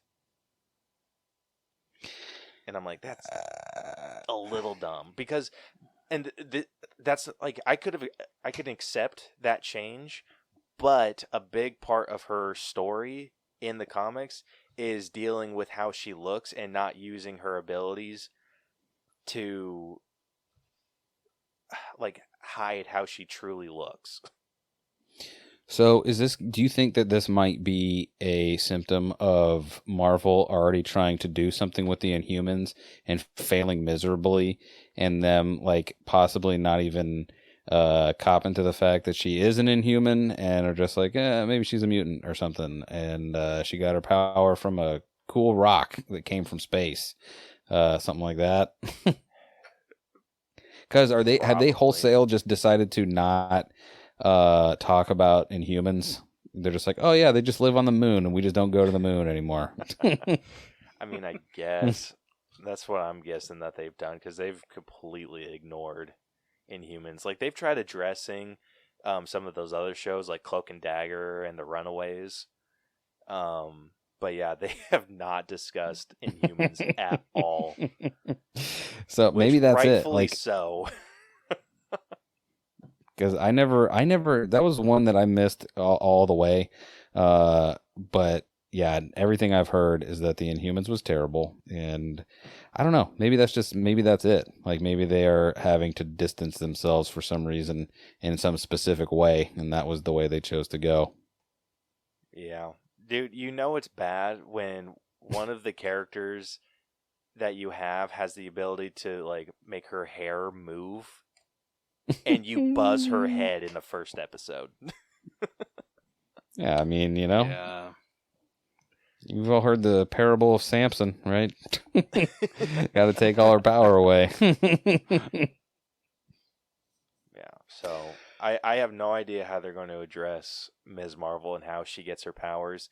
I hope that she still has trouble, like, dealing with her, like, self-image. Because, like I said, that's something she, like, has a big, like, that's a big part of her story. Like, she doesn't think that, like, she struggles for, like, multiple issues dealing. You said with she's the fact supposed that to be like a. Go ahead, sorry. Yeah, she's like 16. Yeah. And she's like 16. She's from Pakistan. Like one of the first, like, only Muslim superheroes right now. Or that's not true. Anyway, she's like a Muslim Pakistani superhero, 16-year-old girl being raised in New Jersey. And yeah, she's supposed to have, like, these struggles of, like, self-image, and her powers don't help with that. But because they, like, help her change her outer appearance to match what she thinks the ideal superhero is, which is so happens to be Captain Marvel.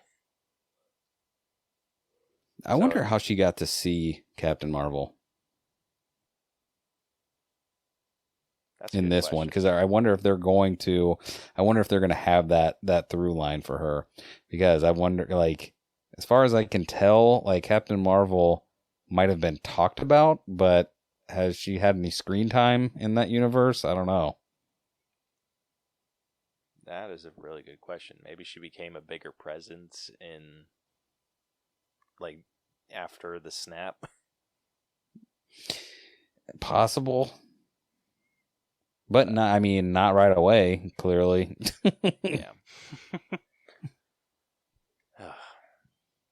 Anyway, lots of good stuff to look forward to from Disney Plus, and so I think we have an exciting future ahead of us.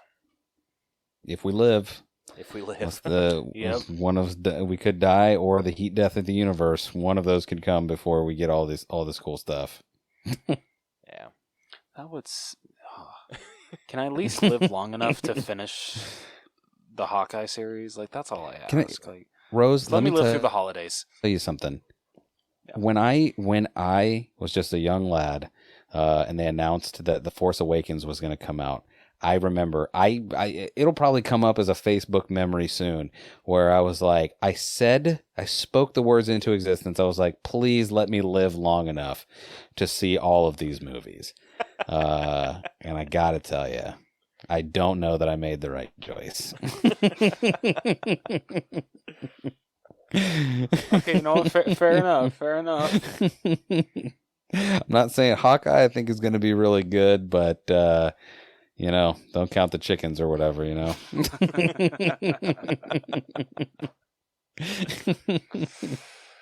I could say that about like making it till Halloween Ends comes out next year, but then like David Gordon Green has said for how like he's playing it out. Right? No, Jamie Lee Curtis said like the story might piss some people off. I'm like, that means what are it you guys will. doing? Yeah. All right. Well, with that, I think that finally concludes our news segment. So let's say sorry, guys. Let's say we finally get into this week's headliner.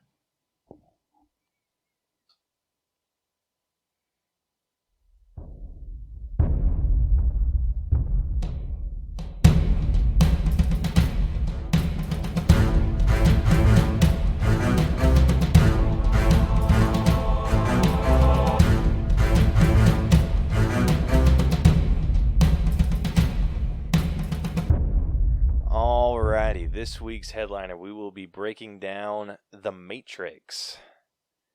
This movie came out in 1999, so it's definitely one of the older movies that we've done.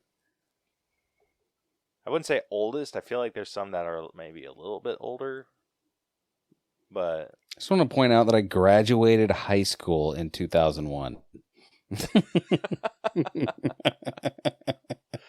So this came out while you were in high school? Yep. Oh, it geez. sure did. I want to say this. So much sense. Dude, Sorry. This movie and the Sixth Sense came out around the same time, and I remember thinking, I'm like, are all movies gonna be like this? This is amazing. They were not. They were not all like that. But yeah, the Wachowskis have gone on to make some real heaters. So is M. Night Shyamalan. So there you go.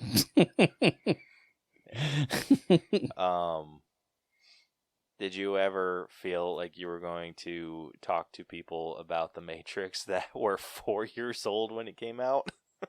Nope.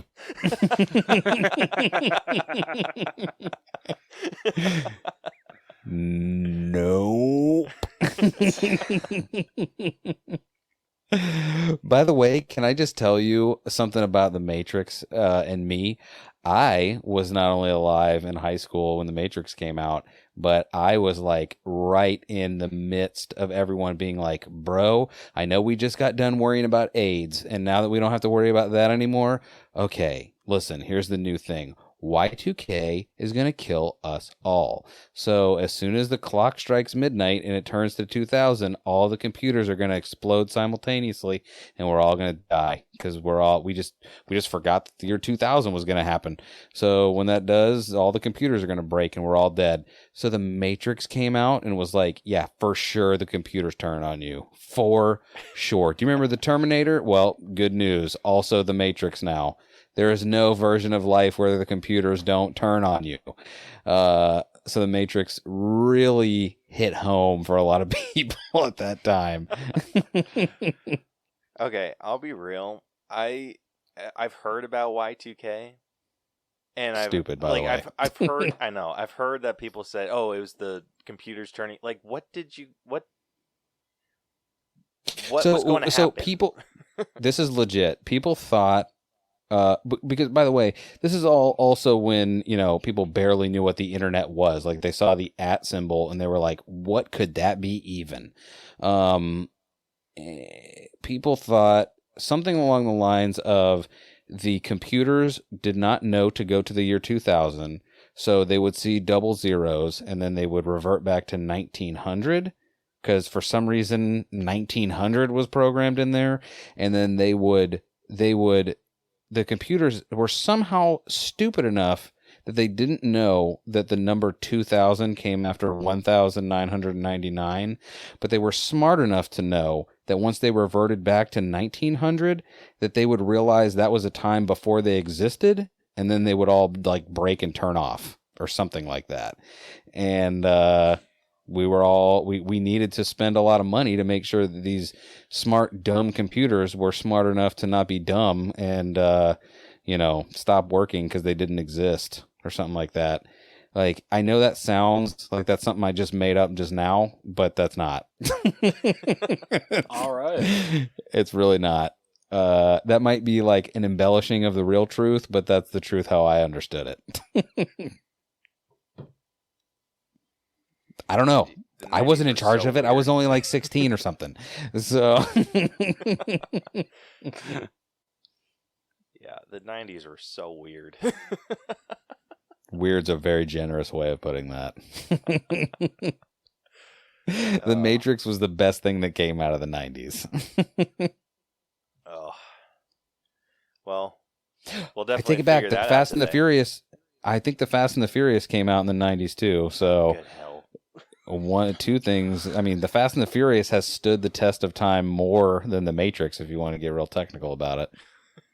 I mean, I'd say like Toy Story and Toy Story 2 are the best things to come out of the 90s. Yeah, listen. But that's just me. You might be right. Jeez.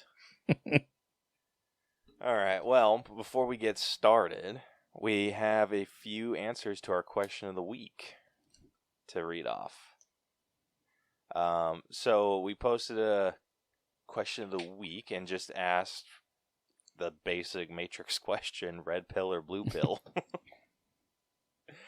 Yeah, and we got a few responses. First, we got a response from N at Breaker6696, who said red pill. Yeah, did they say why, or did they just say that? He just said red pill. Okay. What a freaking dork. No, what do you think, you're Neo or something, bro? Stay in the Matrix, you nerd.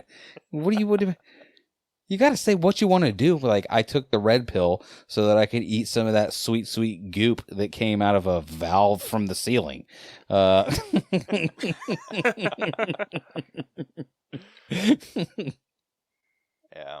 but apparently he'd rather know what's outside the Matrix. Yeah. Okay. We after this is over, after you tell everyone else's answer, I want to know your guys' answer. But all right. Next up, we got a response from the Mixed Media Forest podcast at Media Forest Cast. What's up, Jason? Yeah, who said, "Took the red pill years ago. So much for ignorance is bliss." See, that's an answer.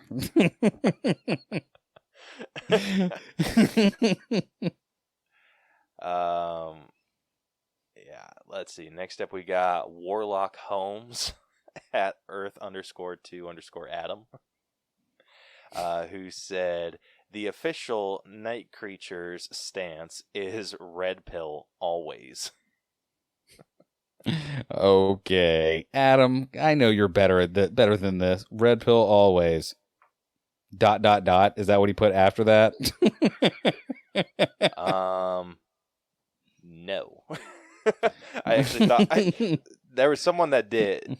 Oh, wait, did he? Oh no. I was reading that wrong. Jason posted that one, or with the ... after. Dude, I need some flavor with these answers. So far, Jason, Mixed Media Jason, is the only one giving me that spice that I crave. Yeah, but I think it's no surprise to anyone that the night creatures took the red pill.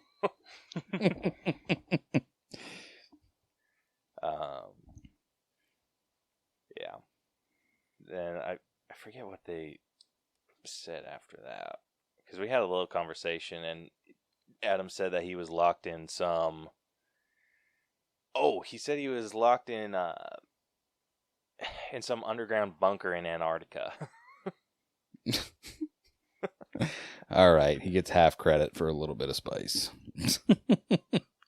And then the last response we got is from Victims and Villains at Victims and Villains, and they said if I took, it was a question met with a question. He asked if he took the red pill, could he do anything about the truth?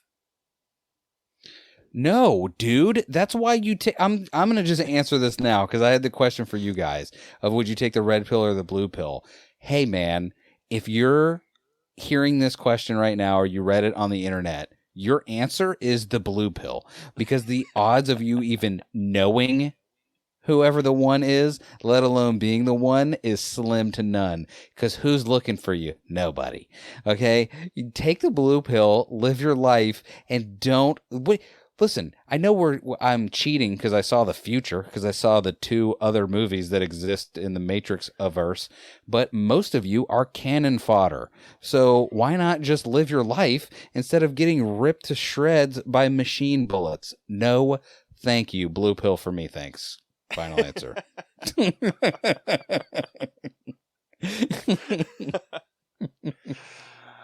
mean, you're not 100% wrong on that. Yeah.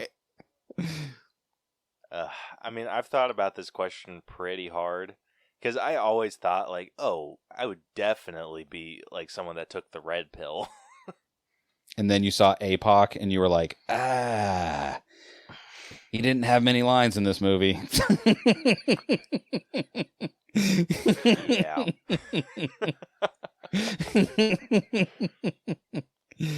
At least Switch got the freaking, like, by the way, Switch saying not like this, that line is said in my home once a week minimum. Not like this. Not like this. APOC just got and then you're dead, homie. I would say I feel like if I'm being 100% honest with myself, my curiosity would choose the red pill, but then immediately regret that decision. For sure. Because it's just like, oh, you go back like nothing ever happened. I'd be like, well, I don't like fully believe that. So, I mean, I guess I'll go with the part or the pill that gives me the answers to the unknown. Well, since I'm on the show, I'll ask the question. Guy on Twitter, if you were being offered the red pill or the blue pill, would you know the Matrix movie existed? Like, would you have that possible biopic available to make you help you influence your decision, or are we living in a world with no the Matrix movies? Just saying. Fair enough. Fair enough.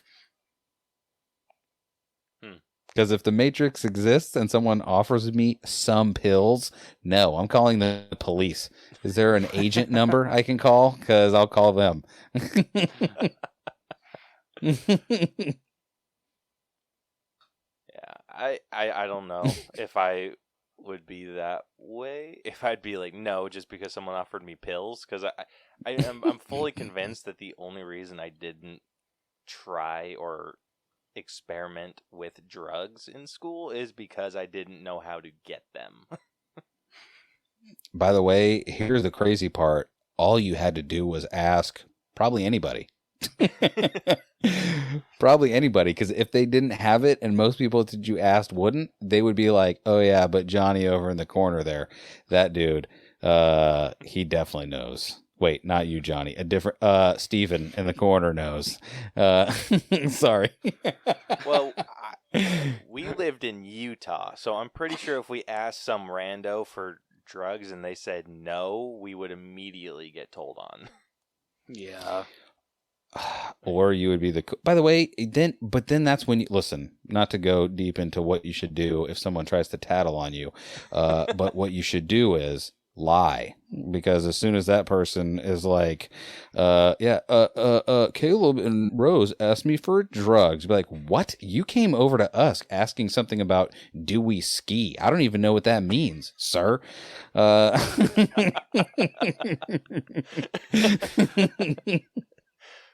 Or flip it like that one Office bit, and they're just saying that marijuana makes you forget.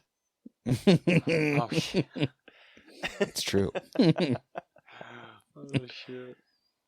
It's like smokable alcohol.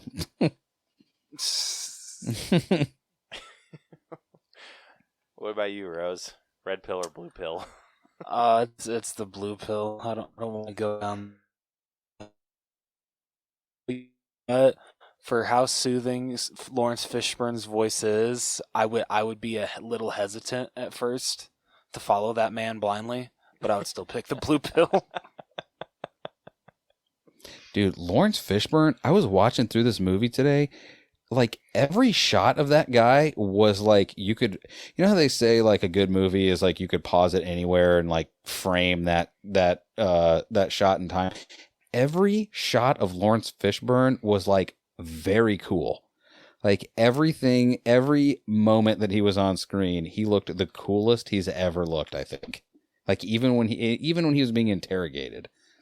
Sorry, that Lawrence Fishburne was great in this movie. Agree. Like even better than I remember. Oh, so good. So good.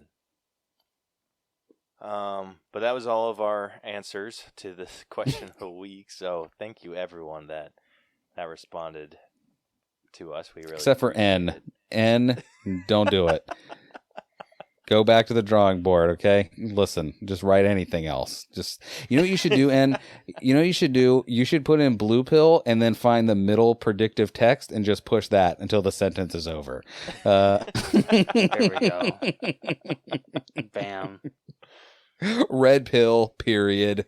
You frickin'. I answered the question. I'm sorry. We love you. I shouldn't mock All Bros listeners. If you want to mock me, you can find me at Dragging the Table. Don't do it to the Untrained Eye. My wife doesn't deserve it. All right, getting into this week's breakdown. If you are new to our breakdown system, we have split movies into 8 different categories that we individually score to come to a final All Bros letter grade.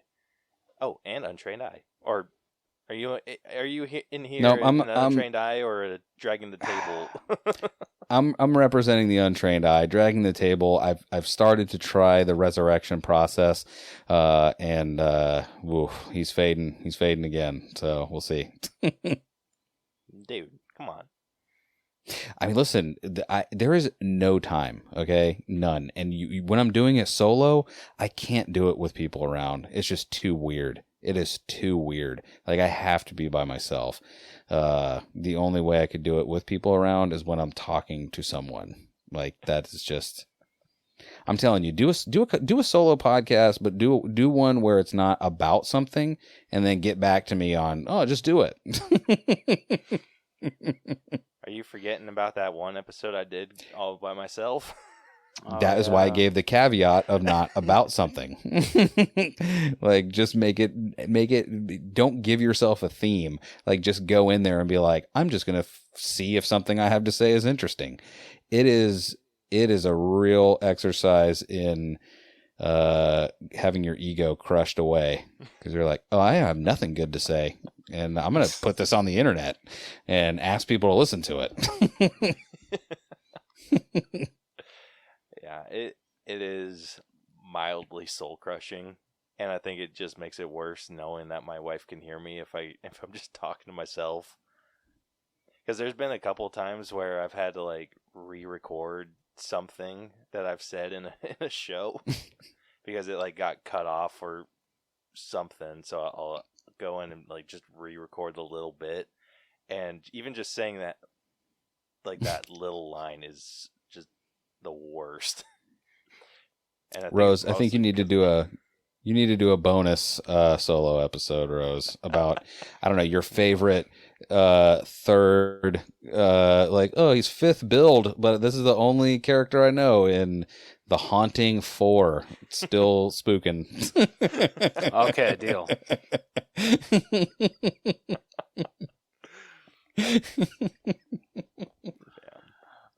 Anyway, we'll have an official All Bros and Untrained Eye letter grade.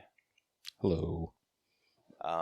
So to kick this off, we are about to spoil the entire movie for you. So if you have not seen The Matrix from 1999, I've had 22 years.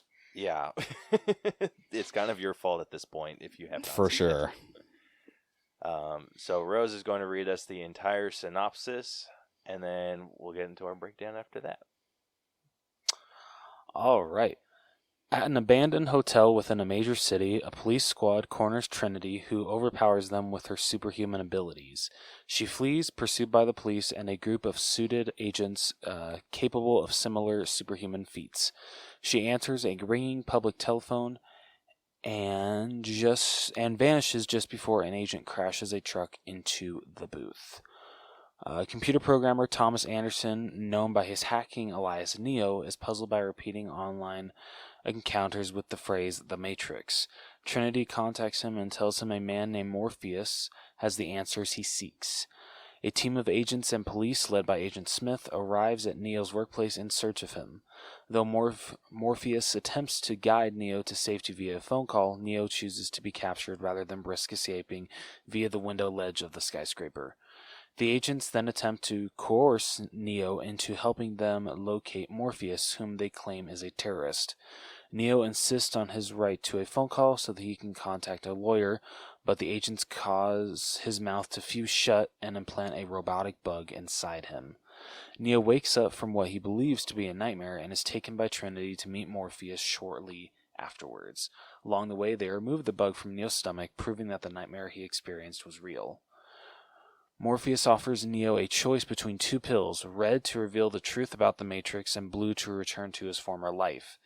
Neo swallows the red pill, his reality disintegrates, and he awakens nude in a liquid-filled pod among countless other humans attached to elaborate electrical system. He is retrieved and brought aboard Morpheus' flying ship, I'm going to butcher Nebuchadnezzar. Nebuchadnezzar, thank you. As Neo recuperates from a lifetime of physical inactivity in the pod, Morpheus explains their situation. In the early 21st century, a war broke out between humanity and intelligent machines. After humans blocked the machines' access to solar energy, the machines responded by capturing humans and harvesting their bioelectric power while keeping their minds pacified. Pacified, thank you. In The Matrix, a shared simulated reality modeled after the world as it was in 1999. The machines won the war, and the underground city of Zion is the last refuge of free humans. Morpheus and his crew are a group of rebels who hack into the Matrix to unplug enslaved humans and recruit them. Their understanding of the Matrix simulated nature allows them to bend its physical laws. Morpheus warns Neo that death within the Matrix kills the physical body, and the agents are sentient computer programs that eliminate threats to the system, while machines called Sentinels eliminate rebels in the real world. Neo's prowess during virtual training cements Morpheus' belief that Neo is the one, a human prophesized to free humankind. The group enters the Matrix to visit the Oracle, the prophet who predicted that the One would emerge. She suggests that to Neo that he is not the one and warns that he will have to choose between Morpheus's life and his own. Before they can leave the Matrix, agents and police ambush the group, tipped off by Cypher, a disgruntled crew member who has betrayed Morpheus in exchange for a comfortable life in the Matrix.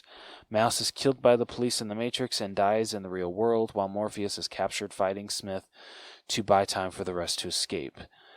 Cypher exits the Matrix and murders several crew members as they lie defenseless. Before he can kill Neo and Trinity, Tank, a crew member who is only knocked unconscious, awakens and kills Cypher before pulling Neo and Trinity from the Matrix. The agents interrogate Morpheus in an attempt to learn his access codes to the mainframe computer in Zion. Tank proposes killing Morpheus to prevent this, but Neo resolves to return to the Matrix to rescue him as the Oracle prophesies. Trinity insists she accompany him. While rescuing Morpheus... Sorry, I did not mean to jump like that. While rescuing Morpheus, Neo gains confidence in his abilities, performing feats comparable to the agents. Morpheus and Trinity exit the Matrix, but Smith and we can leave. If Sentinels attack the Nebuchadnezzar, Trinity confesses her love for Neo and reveals that the Oracle told her she would fall in love with the One. He awakens with newfound abilities to perceive and control the Matrix. He defeats Smith and other agents and leaves the Matrix just as the ship's electromagnetic pulse disables the Sentinels. Back in the Matrix, Neo makes a telephone call, promising the machines that he will show their prisoners a world where anything is possible. He hangs up the call and flies away. Oh.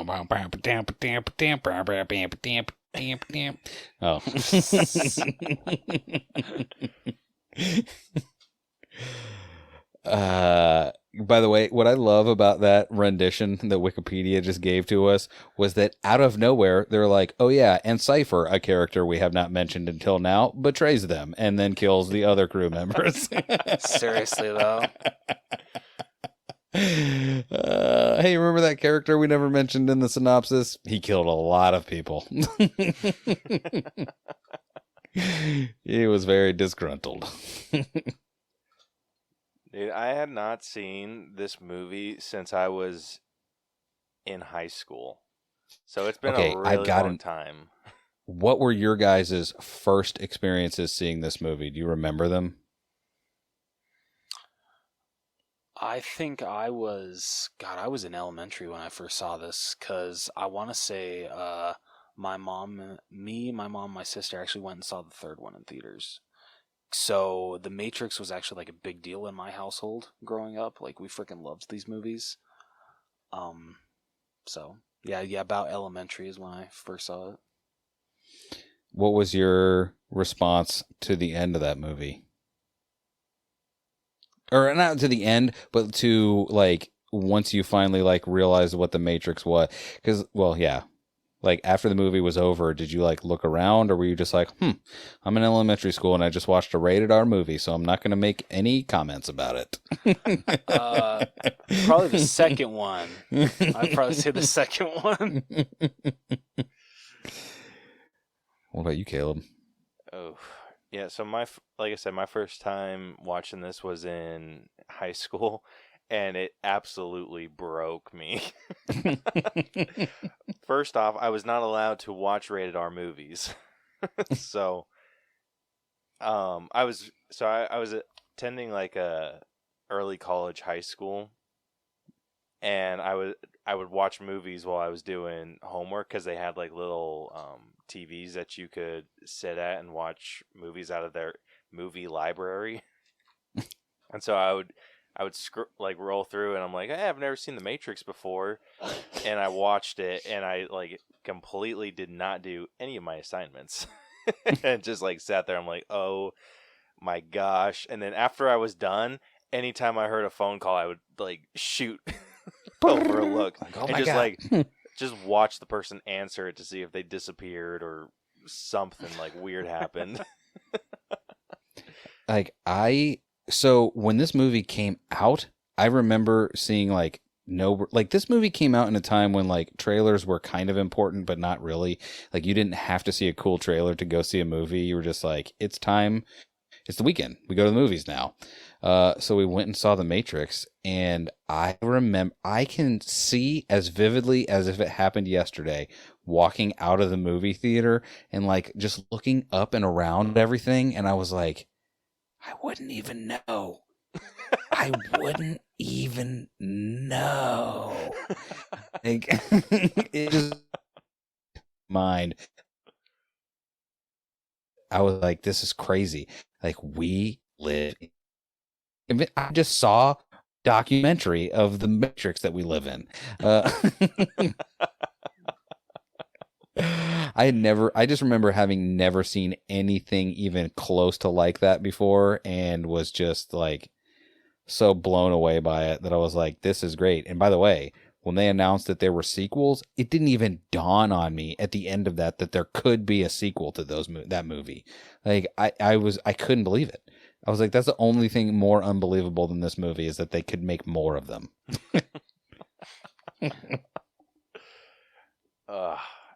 This, like you said, this could have easily been a documentary. Like, it was so trippy, and like just the way that I viewed the world. Like, that's actually when I started to question everything that I believed in.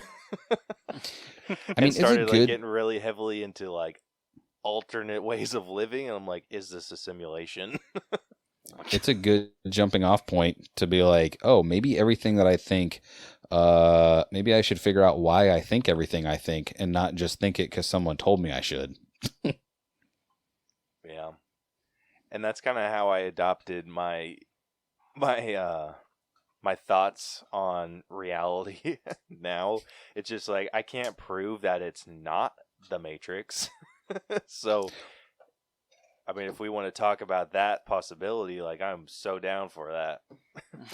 Well, that's what's crazy about that movie, is that's like one of those movies that, like, once it got into the world, like, it's in there now. Like, it is a touchstone as much as any other, you know, may the force be with you, like any of it. Like, The Matrix Has You is, to me, like, just as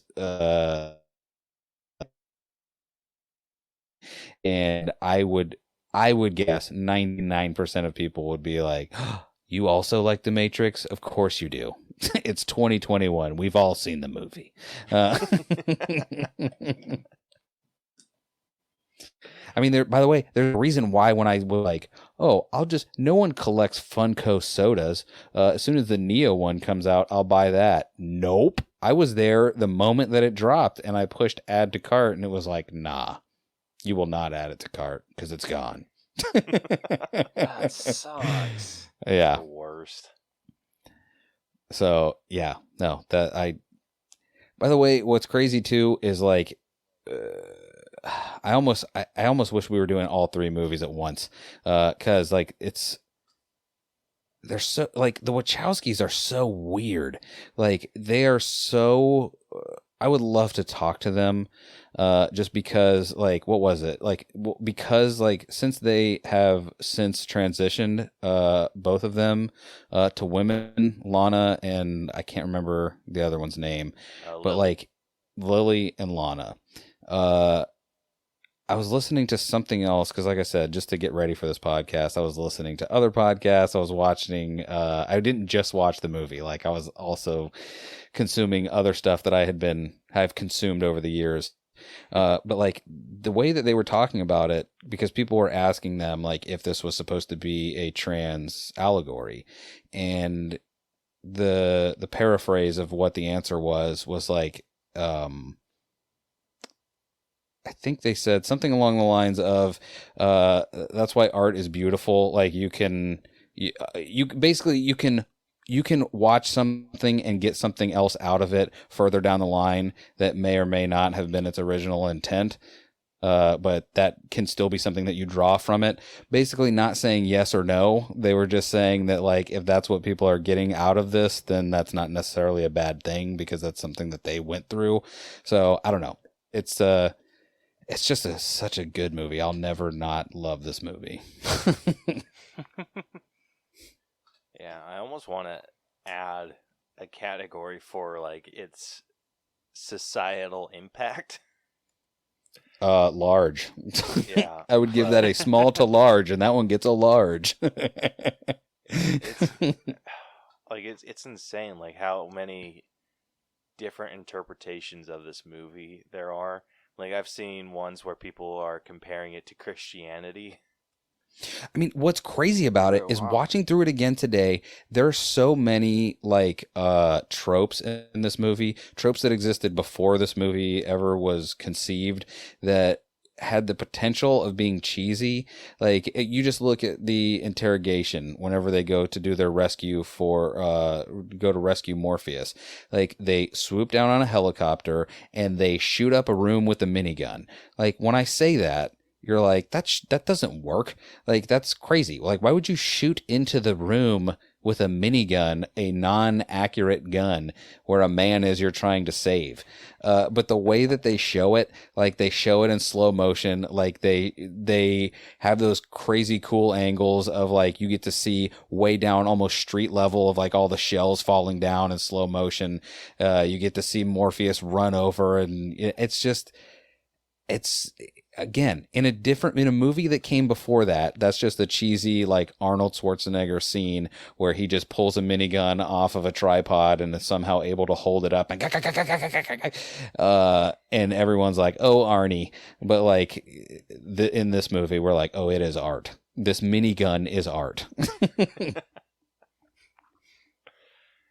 Oh, dude, I can't even begin to explain, like, just how well, like, talking about our score. So we're at an 89 with it. Well, I'm glad I skewed the polls. I'm more interested in why I had to skew the polls. I'm wondering, I can't wait to find out what you guys scored the lowest on. Like, between us? Yeah. Like, whenever we get there is fine, but, like, whenever we get to whatever you two scored the lowest, that is what I'm interested in talking to you about. Well, this is actually it. Really? Oh. Yeah. Go on, sir. So I wasn't quite as low as Rose was. Rose was sitting at an 80, and I was up at an 87. For story? What comes first, story or writing? Story. Go on. Yeah, so that was my lowest was story. Rose, yours was story and writing. Yes. Please, I must know. Like, what was it?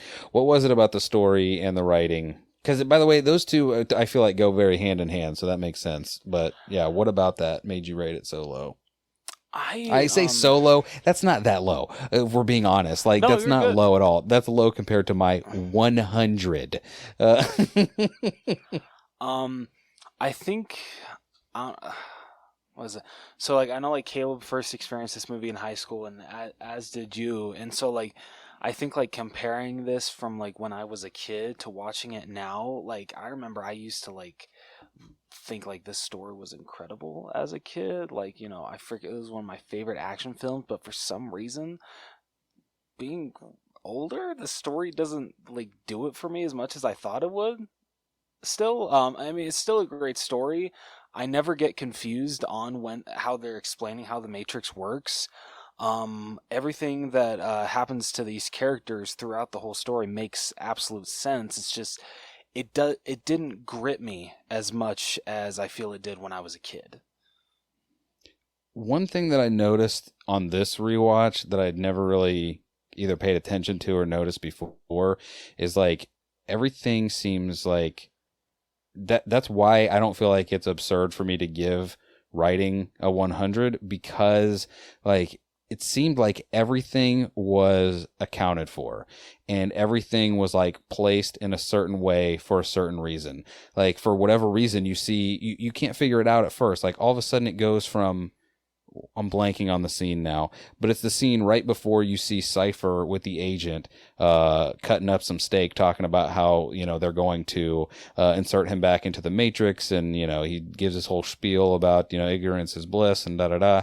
And then, like, you see him with his mouth full of steak talking to this agent, and this agent saying, whatever it is that he says. And the very next scene is paired up against the rest of the crew at the table eating their egg snot, talking about how, this is what's essential for a growing body and da-da-da.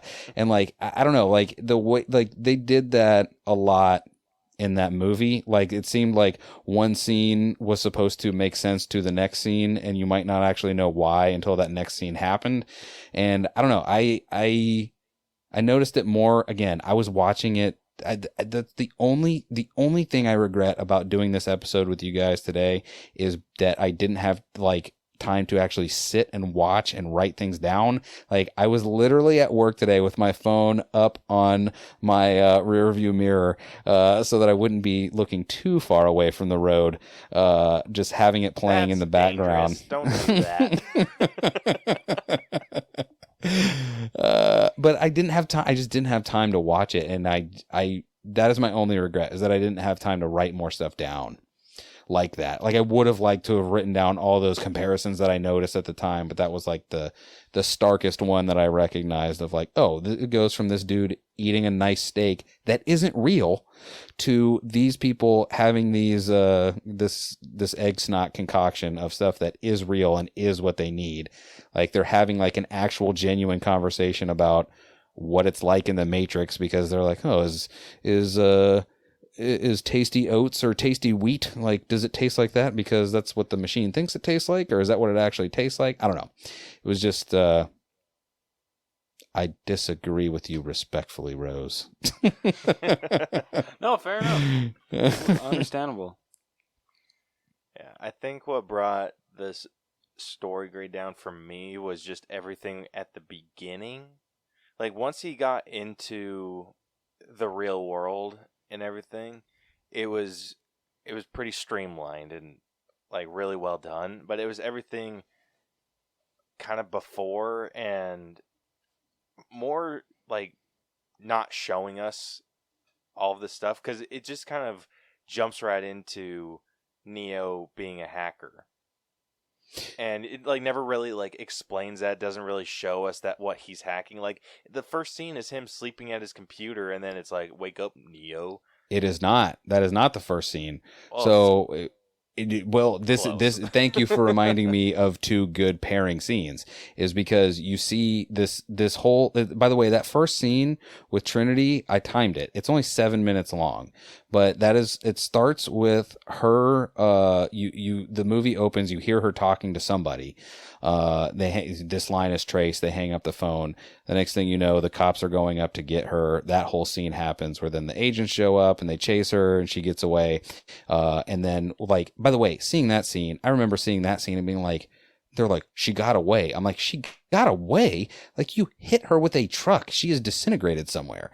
Like, even then, it didn't dawn on me what was happening. So I'm like, I don't understand. But again, watching it with like all of this knowledge and like actually trying to see, really trying to like dissect the movie more, like you see this thing happen. And then the first thing that you see is Neo's computer screen, and you see a bunch of stuff about this Morpheus guy who did like a bombing at the Heathrow airport, and a lot of stuff about Morpheus, and it's clearly just there to drive the story forward, but like, because why would that just be running in the background, just stories coming up about Morpheus?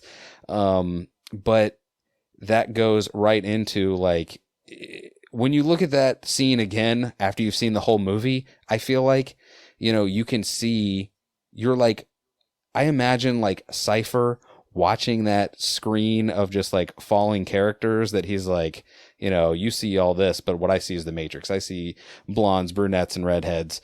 You know what I mean? Like, I imagine them looking at that screen and Morpheus on the other side on the phone. Like, he can see everything that's happening. He's like, all right, type this on the computer. The girl in the white rabbit is about to show up. I don't know. I've had 22 years to love this movie, so I'm going to apologize. By the way, this is going to lead into my apologies for the next two movies, because I will apologize for those movies for the rest of my life. And I know the uphill battle that I'm working with on those two. Yeah. Like obviously with my score, I didn't drop it down too much. Just like it was just the opening stuff. Like that was my biggest issue. Like I'll be real, I didn't catch the like whatever the news articles or whatever with Morpheus on it, and it's probably because I was watching it on a TV in my room and I have really shitty eyesight. But same. Yeah. So, yeah, same. That's probably why I didn't catch that, but it was just not fully understanding Neo and his motivations. Like, well, because he had been, well, but then literally when he goes to that club, like he knew who Trinity was. He was shocked to see that she was a female and not a male, because that's what most males think, or most men think, whatever she said. But then he immediately knew. Like she's like, you're searching for an answer to the question, and you know what the question is. What is the Matrix? Like I don't know. It was all quick. That's what got me. Like, how did he know what the Matrix was? And that, that's all explained in The Matrix 4, coming soon to HBO Max. No, I don't know. But here's the thing, because by the way, how dare you? The video game, depending on which one you're talking about, was amazing. I actually don't even. I only played like one on the PS2 when I was a kid, and I don't remember which one it was. Well, because one thing that I was thinking about too, just on in between my like 10-minute stints of watching this movie during the day, is like, why would they even let news of Morpheus or anything be let out? You know what I mean? Like, why wouldn't they just suppress all of that from the beginning? But like, it makes sense because, of course, they're trying to draw those people out, Trinity and Morpheus and all of them, so that they can take them out and find Zion and get the rest of the people that have disconnected from the Matrix back into it, or kill them, or whatever it is that they planned on doing. And I think, again, like there is a lot there. I won't say a lot, but at least in that case, that is definitely something where you might have to make a wild assumption of like, well, since we know that Morpheus and like clearly this computer program is allowing them to know that Morpheus and Trinity and all of them exist. So theoretically, you might think that some of Morpheus's and Trinity's ramblings have made it out there onto the message boards as well. So maybe that is where the Matrix came from. But again, that is just something that I have to assume. Like clearly they don't make that clear at all. They're just like, listen, there's a lot of assumptions going on, because I feel like there's not a lot of wasted space in this movie.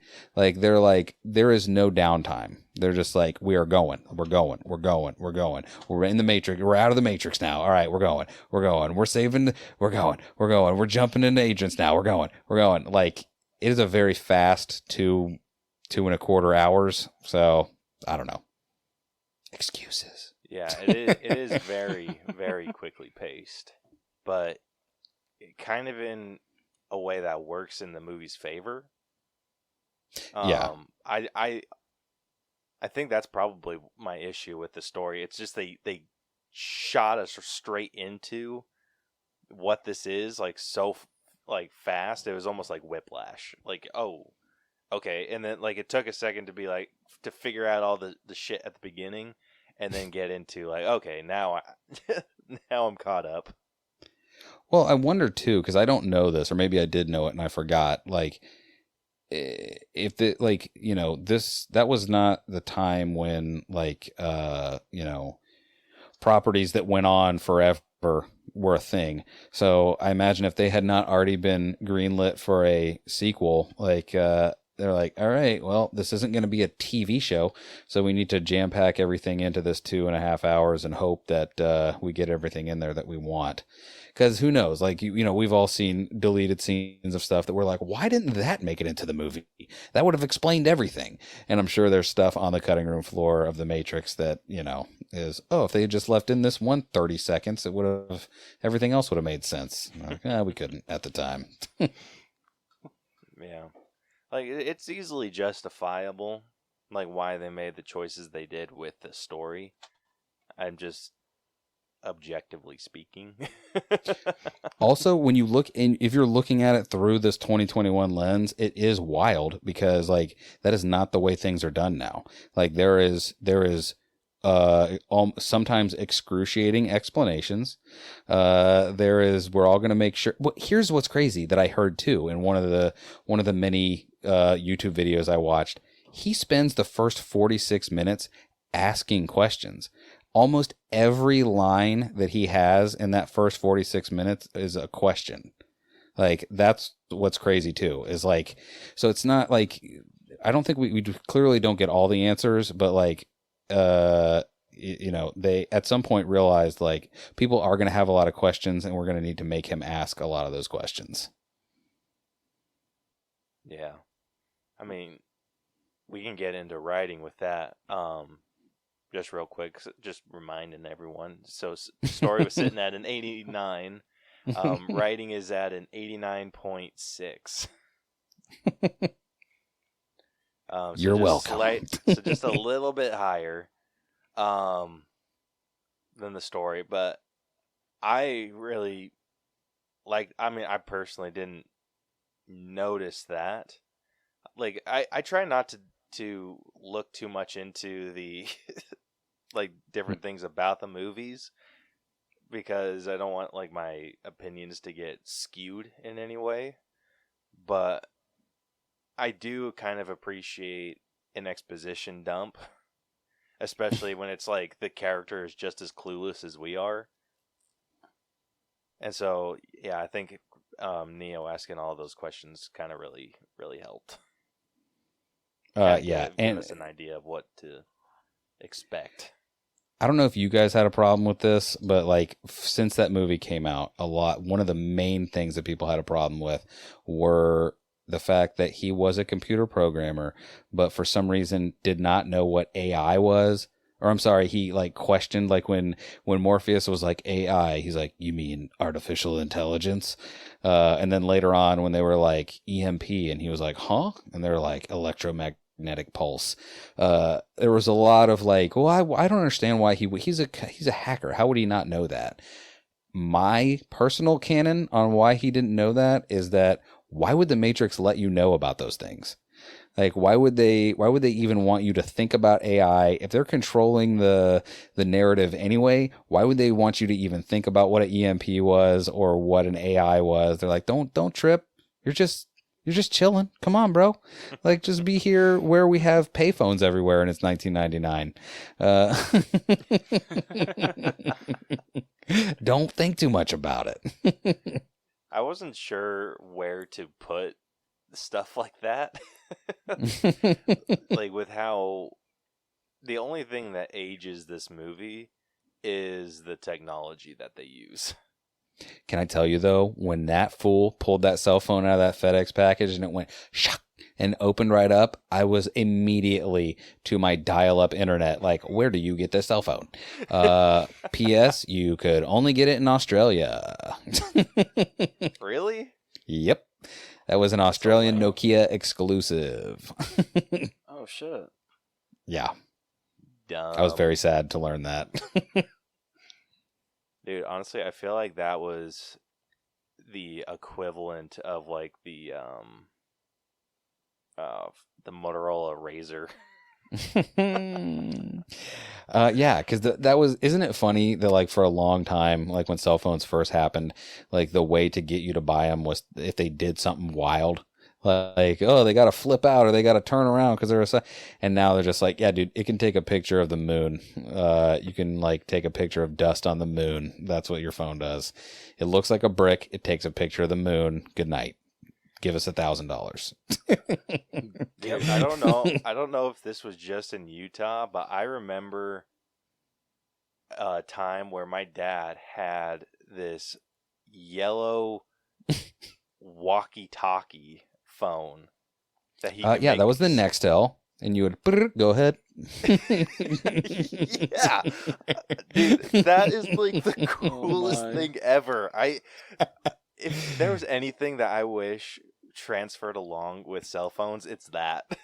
Can I tell you something about those? One thing that you're not taking into account, because we did have those when I was in my 20s, at work and at play. And I got to tell you, there's no, like, I'll put that up to my head.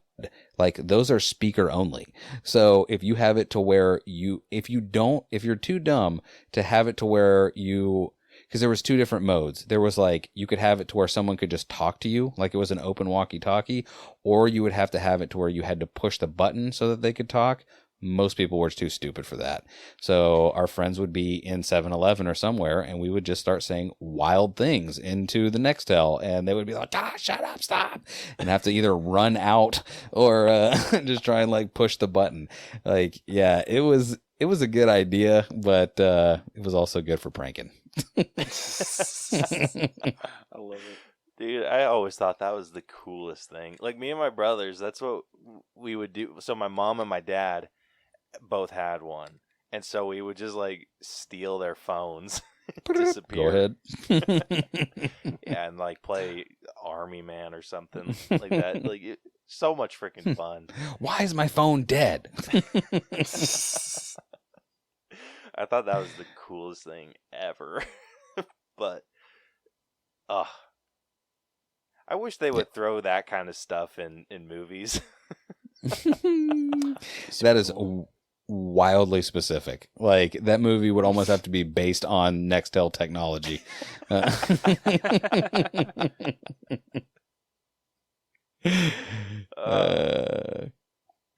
What were we talking? Oh yeah, sorry. No, I almost went into effects. No, we're talking about the writing.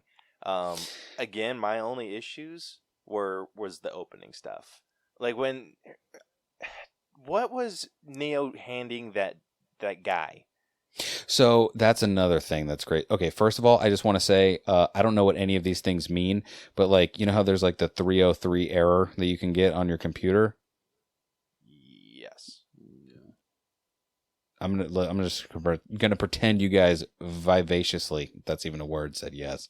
It was room 303, which is like, that was the room she was. By the way, that was the room that she was in, and I didn't even realize it until this movie, or until this rewatch of this movie.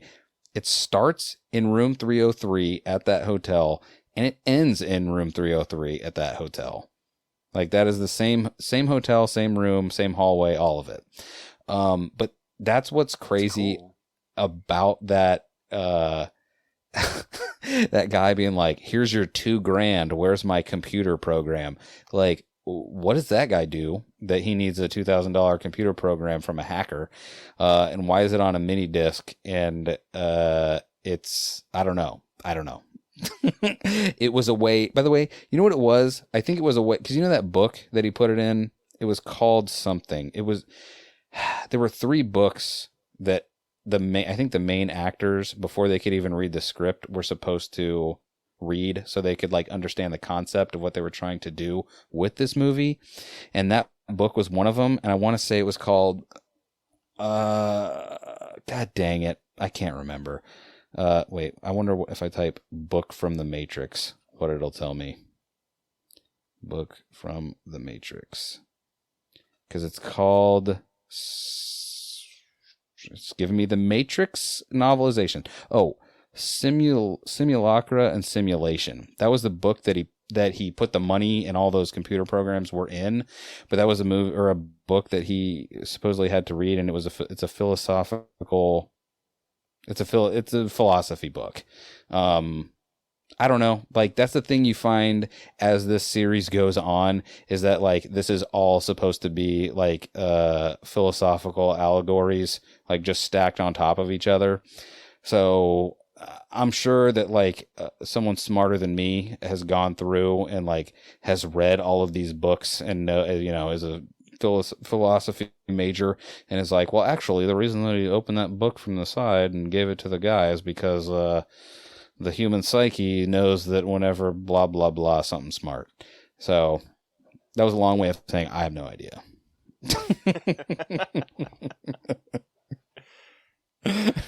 Oh, love it. I just wanted to sound smart and make sure this podcast goes to midnight. Yeah. Seriously, other than that, I thought the writing was pretty on point for the rest of the movie. One of my favorite things that I did not catch with my first watch, but caught with this one, is when Neo went to talk to the Oracle, and the Oracle was saying, basically telling him that he wasn't the one, in not those exact words. And she's just like, oh, okay, maybe in another life or something. And then later, when he gets bushwhacked by the agent and dies, and then basically like resurrects himself or something.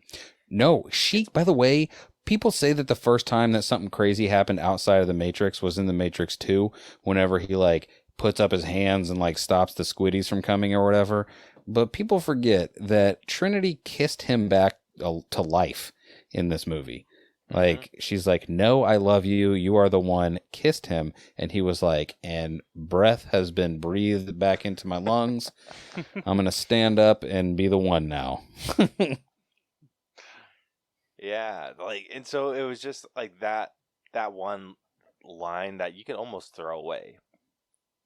But it's just like the significance of that, where she's just like, maybe in the next one. And so when he like came back from the dead, and then became what they expected the one to be.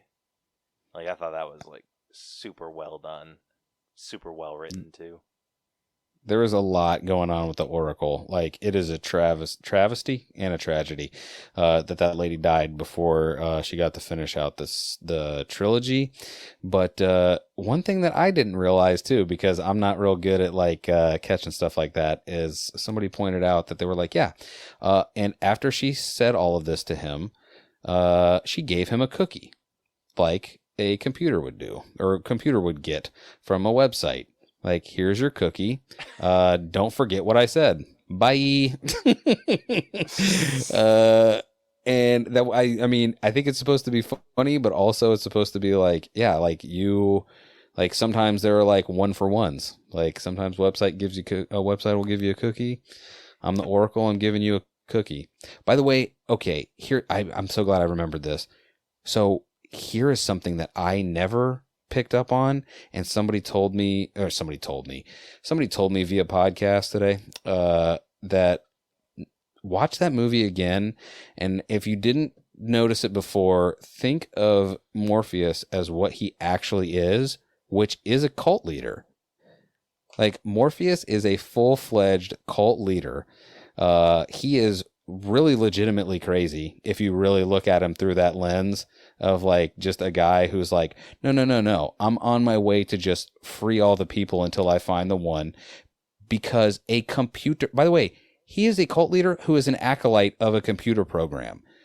Okay, like that is really what he is. And like when watching that movie today and thinking about him in that way, I was like, this is a way weirder movie now. When you look at it, like he's not necessarily altruistic. He is just like, just this weird guy that's like, all right, I've been set on this path.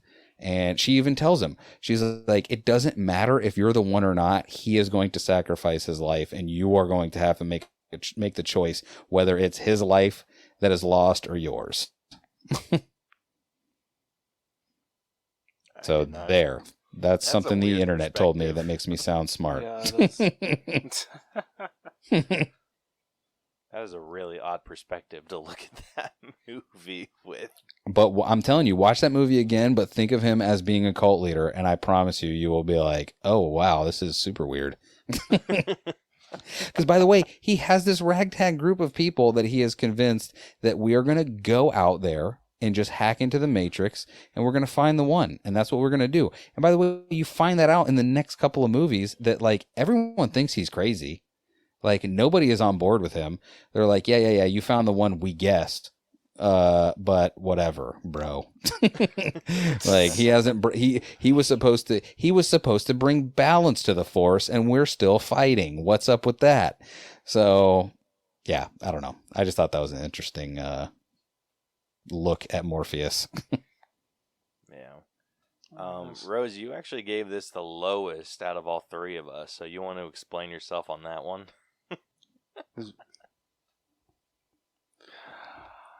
I don't even know. Like, it's kind of like the same thing with, like, the actual story. Like, I mean, like, overall, like, the writing is super, super solid, and especially for God, what's the guy that turns against all the others? Cypher. I thought that because I think actually as a kid he was one of my favorites, and actually he still is. I thought his, like, whole betrayal was going to be stupid, but actually it did work for me. So the writing in that, like, that whole scenario is actually really good. So, like, I mean, hell, like, I really don't know if I can really justify giving it an 80. Honestly, it's just because of how I feel about the story. Just like, it wasn't as good as I remember it from when I was a kid. And it's nothing wrong with the story. Like I said, like, the story's good, the writing's good, everything that they say makes absolute sense. They explain the Matrix super, super well, but just didn't do it for me, I feel, as much as it did for you guys. Listen, you should not apologize. I have now, hearing you say that, I'm like, you know what I need to do? I need to go and find the movies that came out when I was 4 and find out what the most popular one was.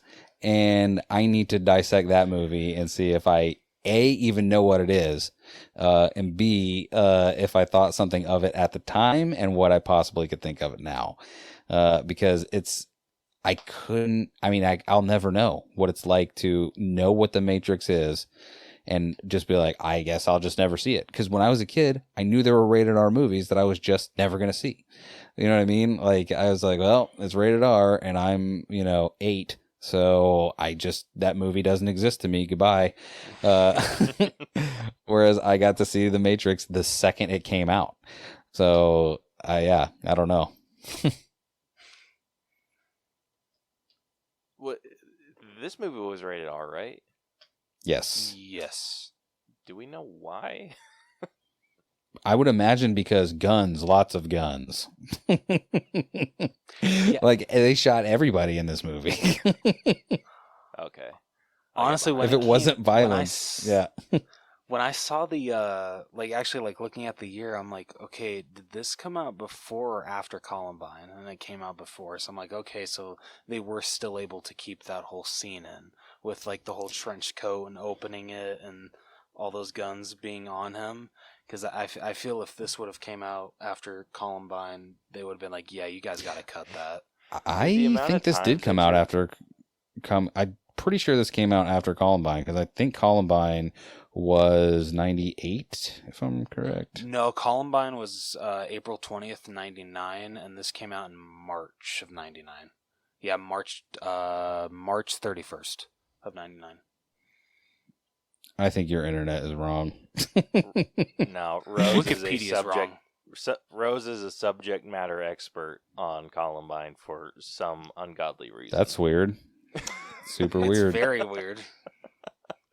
Dude, I feel like the amount of times that you're able to tie in Columbine to stuff that we talk about is insane. The Matrix, by the way, Can I tell you, the Matrix made it in by a hair, because the Matrix came out in March of 99 and Columbine was in April of 99. So, yeah. At least that's what the internet tells me. Columbine High School Massacre, 4/20/99. I'm kind of shocked that, after Columbine happened, they didn't make them pull the movie and edit out that scene. I mean, they might have. It had been out for over a month at that time. Like, everyone who was going to see it saw it. And Fair. come on, son, are you going to tell me that the lobby scene, the scene that inspired the video game Black, is not gonna get, or it's gonna get edited out? No, sir. No flippy gun shooting is getting edited out in this lifetime.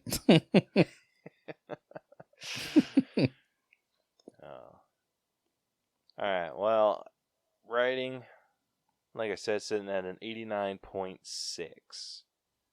Moving on over to acting, we are sitting at a 91.6. I think, like, overall, Rose was the harshest on this movie. Like I said, I didn't enjoy it as much as you guys did. I'm sorry. It would be weird if everyone can't like everything all the way equal. This would be no fun if both of you were in my position to where you were like, this is my all-time favorite movie. We all gave it 100s across the board. We love it, and we're just going to... What kind of show would this be if we all just loved it? This honestly... in the original Halloween was like to like get up their score. Oh man. Jeez. Yeah, so let's go through the cast. At least like the big ones, at least the ones that I scored. There's only 4, right? Yeah, pretty much. So first of all, we got Neo, who was played by Keanu Reeves. Morpheus, who is played by Lawrence Fishburne. Trinity, who is played by Carrie Ann Moss. And then Agent Smith, who's played by Hugo Weaving. By the way, Hugo Weaving, what can't that guy do? Like, were you looking Seriously, like? though. I mean, keep a job in Marvel. Got him. I was like I said, I almost just said I was rewatching the movie today. Duh. I was watching that scene in the subway right after right when he was going to finally have his showdown with Agent Smith. And dude, like a lot of that stuff was not a stunt double. Like you could see his face and he was doing a lot. Like Keanu Reeves gets a lot of props for what he does in that movie and John Wick and stuff like that. But like Hugo Weaving freaking killed it in that movie. Oh yeah, absolutely. And in a suit, P.S. Yeah, he did a good job. Like a really, really good job. Like I've always been impressed with stuff Hugo Weaving's been able to do. And I'll be real, I'm not the biggest Keanu Reeves fan. Like I think his acting comes off as a little dry sometimes. This was easily some of his best acting. Dude, so the one thing that I was noticing too, that I really, really noticed this time watching it was, and I mean, again, this will all come together in the next 2 movies, but like Neo and Agent Smith kind of like, they both start in these spots where Neo is like immediately spiraling out. Like he's already in a spiral. He already doesn't know what's going on with his life. And then now this Matrix stuff is happening and he just is bucking against it immediately. He doesn't like it. He wants, get me out of here, blah, blah, blah. And he's puking all over the place. And you see Agent Smith, who is like laser focused. He knows what needs to get done. We need to get up there and get this girl but by the end, like you see Neo become more and more focused to the point to where he, does get shot and killed and then come back to life. And you see Agent Smith spiral out so hard to the point to where like he is acting crazy. Like he takes his glasses off. He takes his connection to the Matrix out of his ear so that he can tell Morpheus that he hates him and the human race. What? Like, you're a computer program, my dude. Like, what do you mean you hate them? Like, you have gone so far off the rails that like this is clearly was not your intent. So I don't know. I thought that was like subtly portrayed very well by those two, especially. So I don't know. I like that a lot. Yeah. gosh, like I think everyone just freaking killed it. But I mean, I'm giving like 3 thumbs up to freaking Carrie-Anne Moss. I love her. Like, there's I had not the a biggest crush on her when I was a kid. Oh my gosh, right? Well, because she is super capable and nobody is like questioning her about it. Like the only time she gets kind of questioned about it is right at the end when he goes to try and save Morpheus, and she's like, "I'm going with you," and he's like, "No, you're not." And she was like, "Oh, I'm sorry. What was that? He means more to me than he does to you, stupid. So, what do you think about that? I'm gonna go, and you're gonna like it." Because I'm your ranking officer, you freaking moron. And he was like, all right, you're right. I don't know what I'm thinking. Guns, lots of guns. Let's go. Yeah, my crush for her, my wife and I have discovered that I have a thing for women that intimidate me. And yeah, my crush for her, it tracks. So do you also have a crush on that lady from Monsters, Inc. that's like, Wachowski? No. She seems very intimidating. Oh, Okay, come on. Roz is so attractive. No, like to give you like some insight into how my brain works. One of my earliest crushes that I remember is from Carmen Sandiego. No, Avatar: The Last Airbender. And do you want to take just a wild shot at who it was? Korra. Wait. No, was it the sister, the Fire Nation sister, or was that in Korra too? No, Azula. Yeah. I had a major thing for Azula until she went batshit crazy, and I didn't. That's your drawing point. Yeah, and then I didn't grow a crush on Katara until she did until the bloodbending episode. And when she went just freaking hog wild with that, then I was like, "Oh, how you doing?" What's up? Trying to bend some blood? Oh man. Yeah, once she started getting like scary, then I'm like, "Oh, how you doing?" Oh my god. Yeah, and then Game of Thrones, biggest crush on Cersei. And I know like everyone hated her. Who played Cersei? Carrie-Anne Moss. It's very strange what she did. That is an excellent question. Oh my gosh, why does that sound so familiar? Carry on. Lena Headey. Oh, Lena. Okay, yeah. You know, Game of Thrones, I feel bad. That's one that I never watched when it was on, and now that it's over, I have zero interest in that show. Same here. Yeah, that one. I'm sorry to say, Caleb. No, I don't. Oh, I thought Honestly, you liked Game of Thrones. Like, I liked it when it was on. Like, I think it was like interesting enough. It got to the point where it was like I lost interest in wanting to watch it week to week, but I did just because I'm like, all right, this is the final season. Like, how bad could it be? And the answer is really bad. But then it was the final season of Dexter. But yeah, I had the biggest crush on Cersei throughout. Like, Lena Headey, she's like the nicest person in real life, like in interviews, and everyone's like, "Oh, she's so sweet." Nothing. She does nothing for me. But Cersei, who will freaking like rip your guts out just because, like, all about it. I feel like you also have like a big secret crush on Cardi B. No, not even. That is a lie. That is. By the way, I just saw a little kid lie just happen just now. Like, no, I hate Cardi B. God, why would you say that? She didn't hear you, did she? Dude, she is so annoying. Like, I'm trying to like compare her to someone, but yeah, she's annoying. Cersei. Yeah, I can't even think of a proper comparison with her. Like, the way that Cardi B talks, like, irritates me to my core. You love Cardi B. You love Cardi B.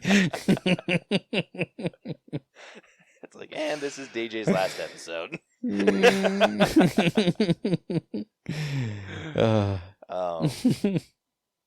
Anyway. Fine, I'll make my own show called The Most Bros. The Most Brothers.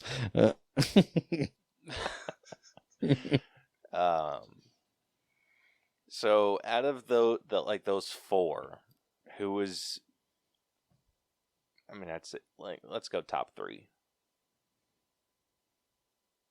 Who do you want to start? Oh, Jesus. Why would you do that to me? If you guys need time, I'll go.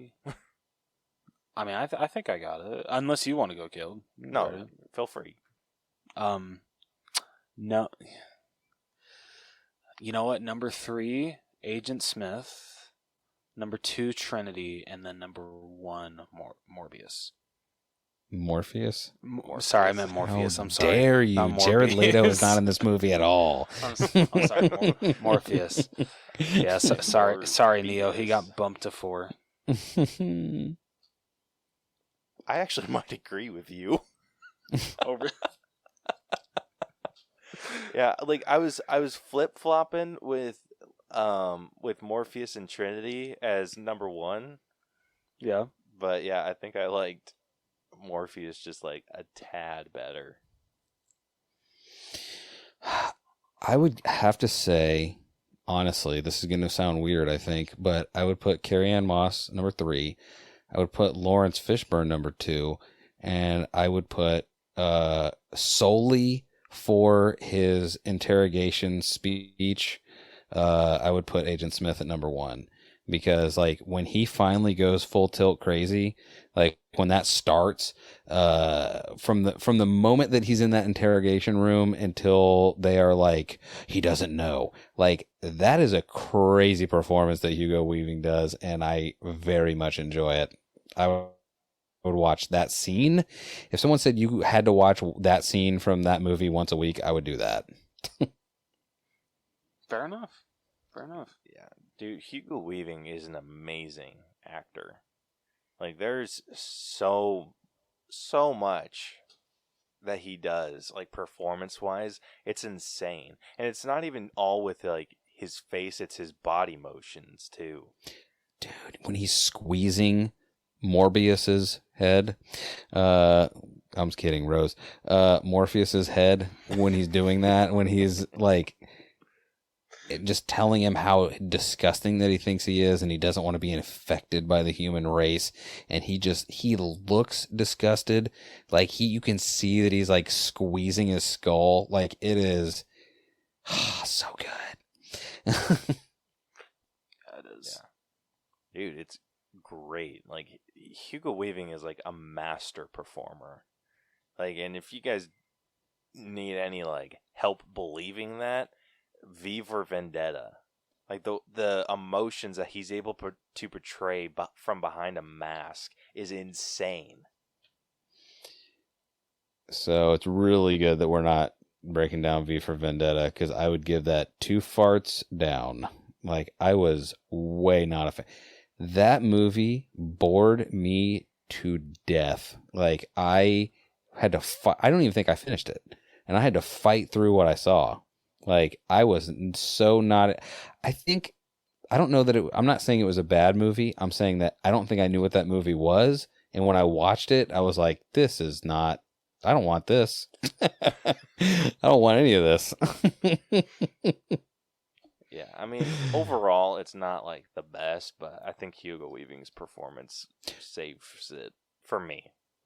By the way, I'm for sure not saying it's a bad movie. I only said that because I was genuinely shocked when I was watching that movie, that I was like, what is this? Also, I kind of don't like Natalie Portman, so that doesn't help at all. I'm not her biggest fan either. So I feel you. Yeah. So Dude, the fact that she was the only face I got to see, I was like, all right. Yeah, completely understandable. But still love Hugo Weaving, though. He's the greatest. Yeah, he is, like I said, a master performer. I still can't believe he played the voice of Megatron in the first 2 Transformer movies. Are you shitting me? Hmm? Yeah, I didn't know that. Hugo Weaving. Yep, that was Hugo Weaving. Hugo Weaving's the best. Let's go to his IMDb. I want to double check, but I'm pretty sure that was Hugo Weaving. What do you imagine his top 4? If you have the IMDb app, it'll show you, like, before you like click on see all for an actor's filmography, it'll show you their top 4 like known for movies. Like, what do you think his top 4 known for movies are? You're definitely going to get 3 of them. Oh, damn, I only had 3 off the belt. All right. I would say Red Skull. No. His top 4, the top 4 movies he's known for. Okay, so Captain America, The First Avenger, The Matrix, Okay. V for Vendetta, and oh shit, I can see it in my head. Like,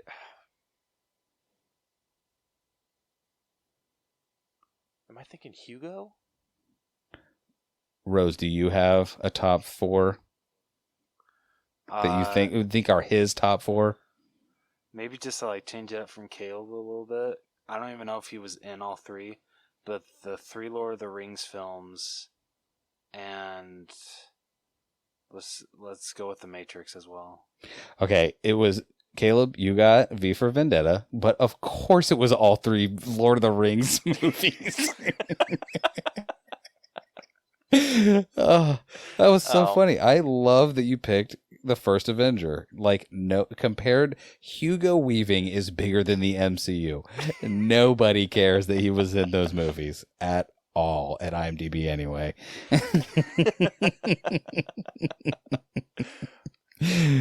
Oh, that is amazing. I don't think I've ever finished The Lord of the Rings. Like, listen, any one of the movies. No one could blame you. Like, they're great movies, but they're so long. And they're so... Listen, this is going to be very divisive to anyone who listens to it, but they're kind of boring. Like, there's a lot more boring parts than there are fun parts. You're like, hey, I can only hear so many jokes about second breakfast before I'm like, all right, throw the ring in the lava already. We get it. You guys like to eat and your feet are gigantic. Please leave. Yeah. Yeah, Transformers Dark of the Moon, Megatron. And was in the third one too. Oh. Revenge of the Fallen, Megatron. So, a little indie video game called The Lord of the Rings, Conquest. And the original Transformers. There you go. Damn, the girl who swallowed bees. He was in that movie as the narrator. Sorry, that just was a crazy thing to read. That's interesting. Yeah, because in the fourth one, that's when Frank Welker came back to voice Megatron again. And he was like, whatever, I'm busy not being Red Skull. Bye.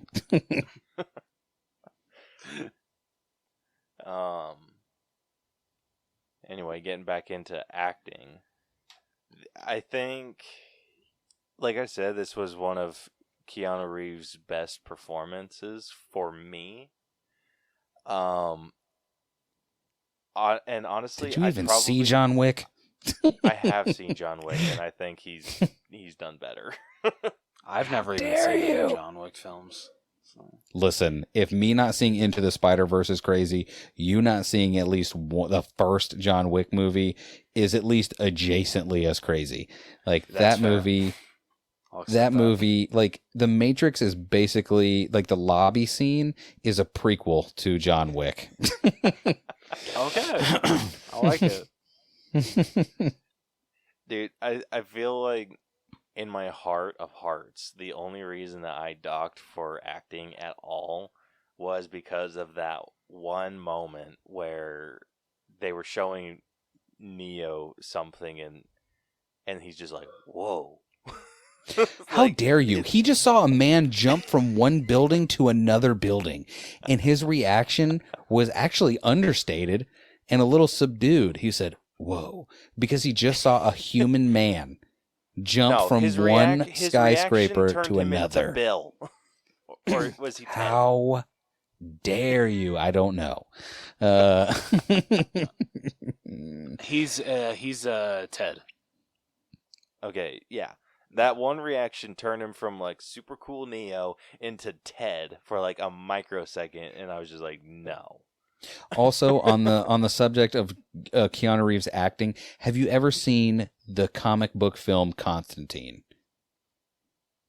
No, but it is on my list of things to watch. Buddy, you are in for a treat. Anyway, we're talking about The Matrix, and your wrongness about the one of the. By the way, that is a quotable scene. If you do something and I go, whoa, you know that I am like slack-jawed Neo seeing a man jump from one skyscraper to another. No, you are absolutely fooling yourself. You are slack-jawed Ted looking at anything. Oh, wow, I love it. That's going to be my new band name, Slack-Jawed Ted.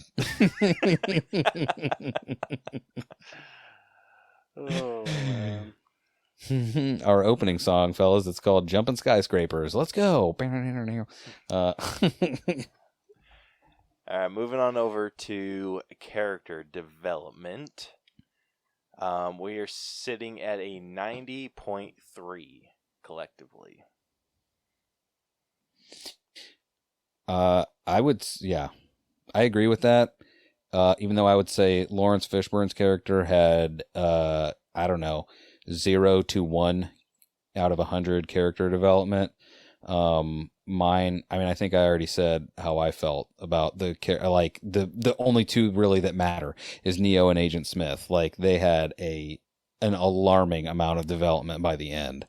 So, yeah, like what you were saying, they kind of they swapped. Yeah.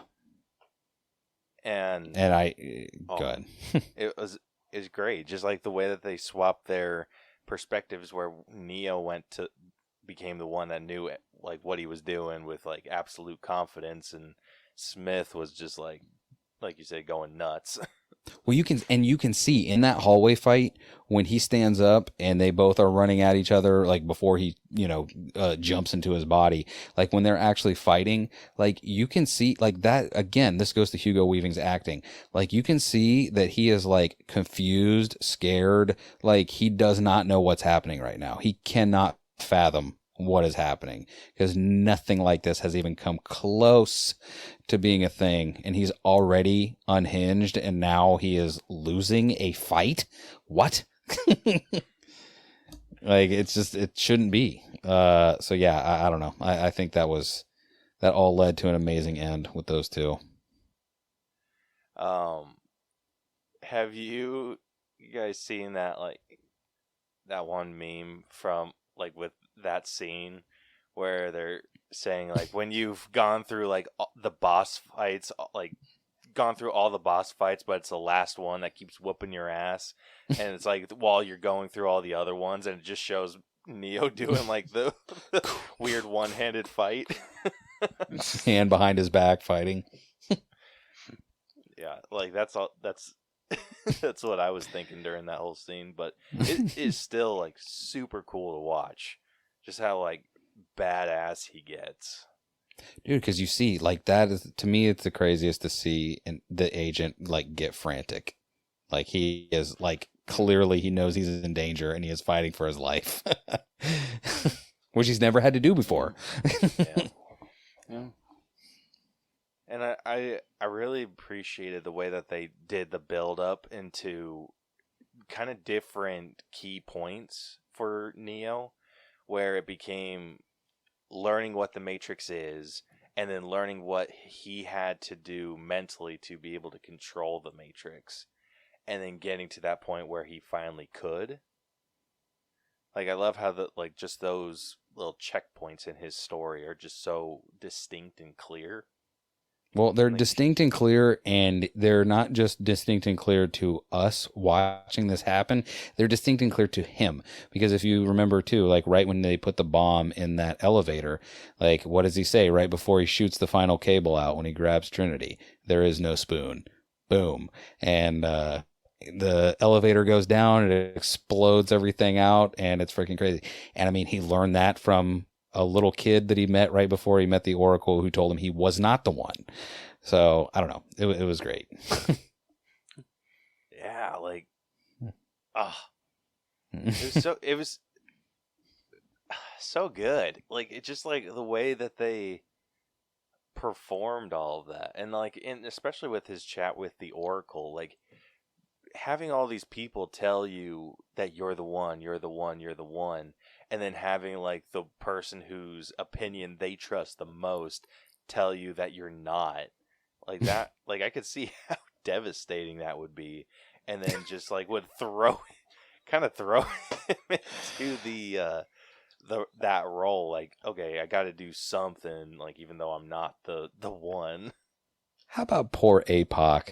That poor bastard. He's like, hope the Oracle gave you some good news. No. She didn't.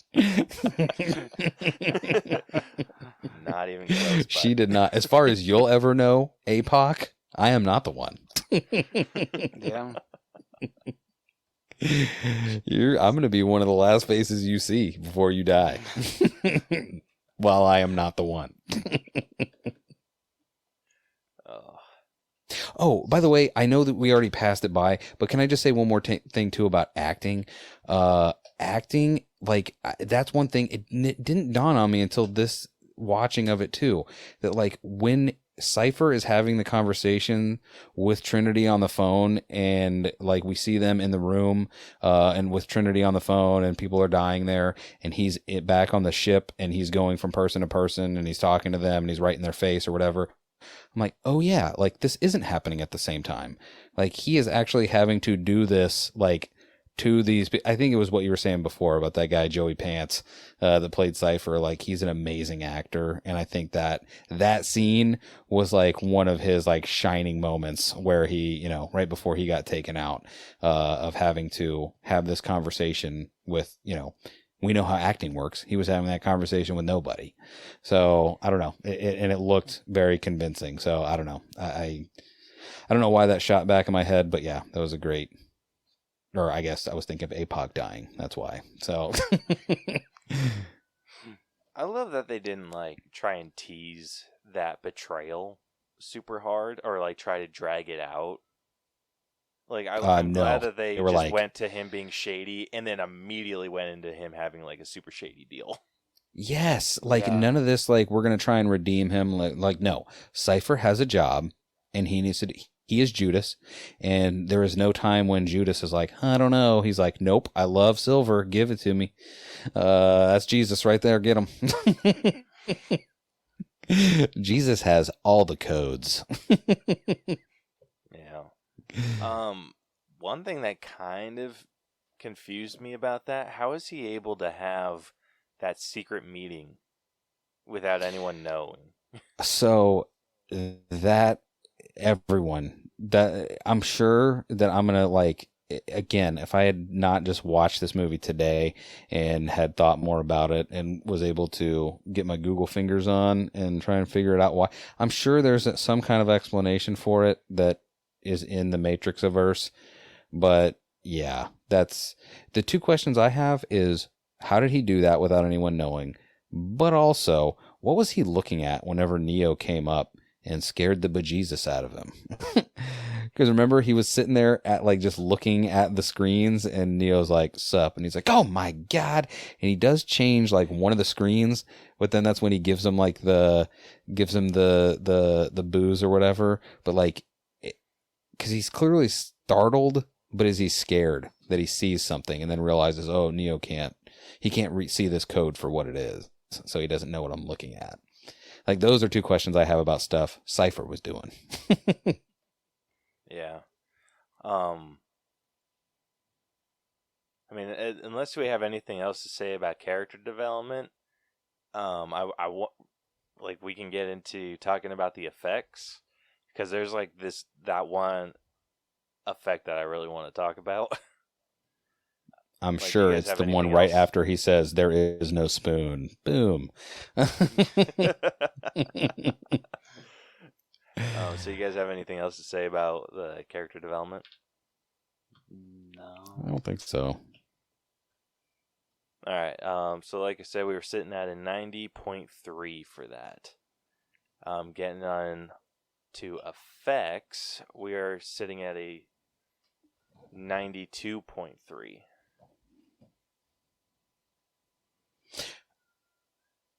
Go ahead. I've talked so much. Someone else should talk. So for this coming out in 1999, this movie holds up so well. Dude, that's what I was talking about earlier with Spider-Man 2. Like, this movie understood the balance between special effects and practical, because the stuff that it did practical would have looked so terrible if it was not practical. And I am mainly talking about everything that happened when he got taken out of the Matrix. Like, whenever all the hoses were busting off of him and that thing grabs him and all that, like, all of that, like, I feel like now that would have been something that was super CG'd out. Because it would have to be super detailed or whatever, because we need to see each individual hose pop, whatever. Nah, like, stuff like that was like, I was so happy to see it again. It still grossed me out the second time. Like, it's For sure. cool, don't get me wrong, but like seeing all of those things, just like those cords like break off of the things that they're connected to on his back, and then pulling that one out of his mouth, I'm like, ugh. The one out of his mouth it's crazy every time I see it, because I'm like, God dang, how did they fake this? Like, did they have to jam something down his throat? Because that is crazy looking. That's why Keanu Reeves has a raspy voice. That's scene. I knew it. So there were two things I heard about this movie that I don't know were true. One, I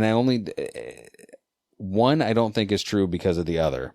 The one that I don't think is true because of the other is they said that they filmed him being removed from the Matrix, like out of his little pod. That got filmed like months after the main movie was done, because they wanted him to be a little more gaunt and basically lose some of the definition that he had, so that it would show that like there was supposed to be like a bigger difference between like the digital projection of his mental self or whatever and his actual body. I don't know that necessarily is true, because I feel like they just put him in baggy clothes and when he was in the real world, quote unquote. And the other thing that couldn't possibly be true, because they were like, if you notice in the movie, Neo doesn't do any kicks, and that's because he had gotten into some kind of accident and wasn't able to do a lot of kicks in the movie. That dude kicked a lot. Like, he kicked almost exclusively at some points. I was like, this is not true at all. Because I'm watching the movie thinking like I'm going to see something like, ooh, he's not going to do any kicks. Like, he kicked in every fight. In every single fight he kicked. Including the last one with Smith, when he kicks him and leaves his leg up in the air for a second and then goes, be you. So, yeah, no, he kicked a lot. Yeah. When it comes to like the order of operations on how they shot this movie, I'm willing to bet they did all of the scenes where he has hair first, and then they just kept shaving his hair down more and more until they did that the pod scene where they just like completely shaved his head. Yeah, I don't know. I don't know. I mean, it looked awesome. Like, at the end of the day, I don't really care if they did that or not. Like, if they waited a month or what they did, like, it didn't dawn on me how stupid it was that I even thought of it, or cared about it until I was watching the movie again. I'm like, this has no bearing on my enjoyment of this. Like, I wasn't thinking, oh, he looks different, so this is somehow not as cool. No, I don't care. Yeah. The few scenes where I think maybe the effects went down was maybe the bullet time scenes. Yeah, the like sound waves coming off of them it definitely has aged not badly but weirdly. Because I mean but that's the problem when you're like the pioneer of something. Like there is nothing to base it off of, so you're like, I don't know, sound. Because I mean there was no such thing as bullet time until that movie. So they laid down a foundation and everyone else built upon that. So I agree, but I'm willing to forgive because of its, the word that I'm looking for. Oh, yeah. And with effects too, by the way, I think this is the only place it will fit. Is I noticed it without noticing it, and this is again stupid and something probably everyone knows. But they had a green filter on what was happening in the Matrix that gave people like it just was supposed to look more like an old school computer, but it gave people like a more sickly look to their skin. And in contrast, in the real world, there was like more of a blue tint that they used that made people's like pop more. So even though they were in like a terrible looking place, like the people actually looked better. And one thing I had always kind of subconsciously noticed that, but the one thing I never really noticed was that the neutral part, like whenever they would go to like the dojo or whenever he was going to see the woman in the red dress or any of that stuff, or the guns, lots of guns, that all had a yellow tint because that was supposed to like signify that it was like a neutral space. So I just thought that was interesting as far as effects go, like subtle effects that like don't necessarily make a difference to your enjoyment of the movie, but are like interesting things to know, I guess, after the fact. Yeah, that's like super interesting. Though, like I think that just shows how much the Wachowskis like really were masters of their craft. I mean, people talk wild smack about other stuff they've done, including the sequel movies, but like I don't think they get enough credit for what they did with this Matrix movie. And honestly, like, I think we all know that, I don't know, like, I disagree with anyone that says the writing goes down as the movies go on, but I'm definitely not giving them 100 in the future, but they're not, I don't know. I think they're clearly not underrated because they're mainstream, but I just don't think they get their whatever word I'm looking for. Like proper love. I think it's too late for me to remember any words anymore. Yeah, proper love. Yeah.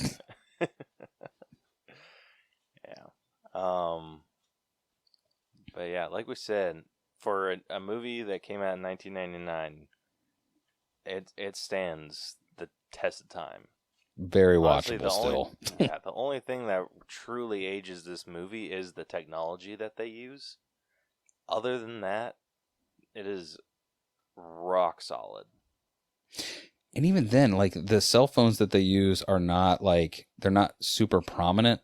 So, and that like we're not so far removed from that even if you never saw a cell phone that looked like that, like I don't think that you have to. I don't think there are many kids that could watch this movie that would be like, what?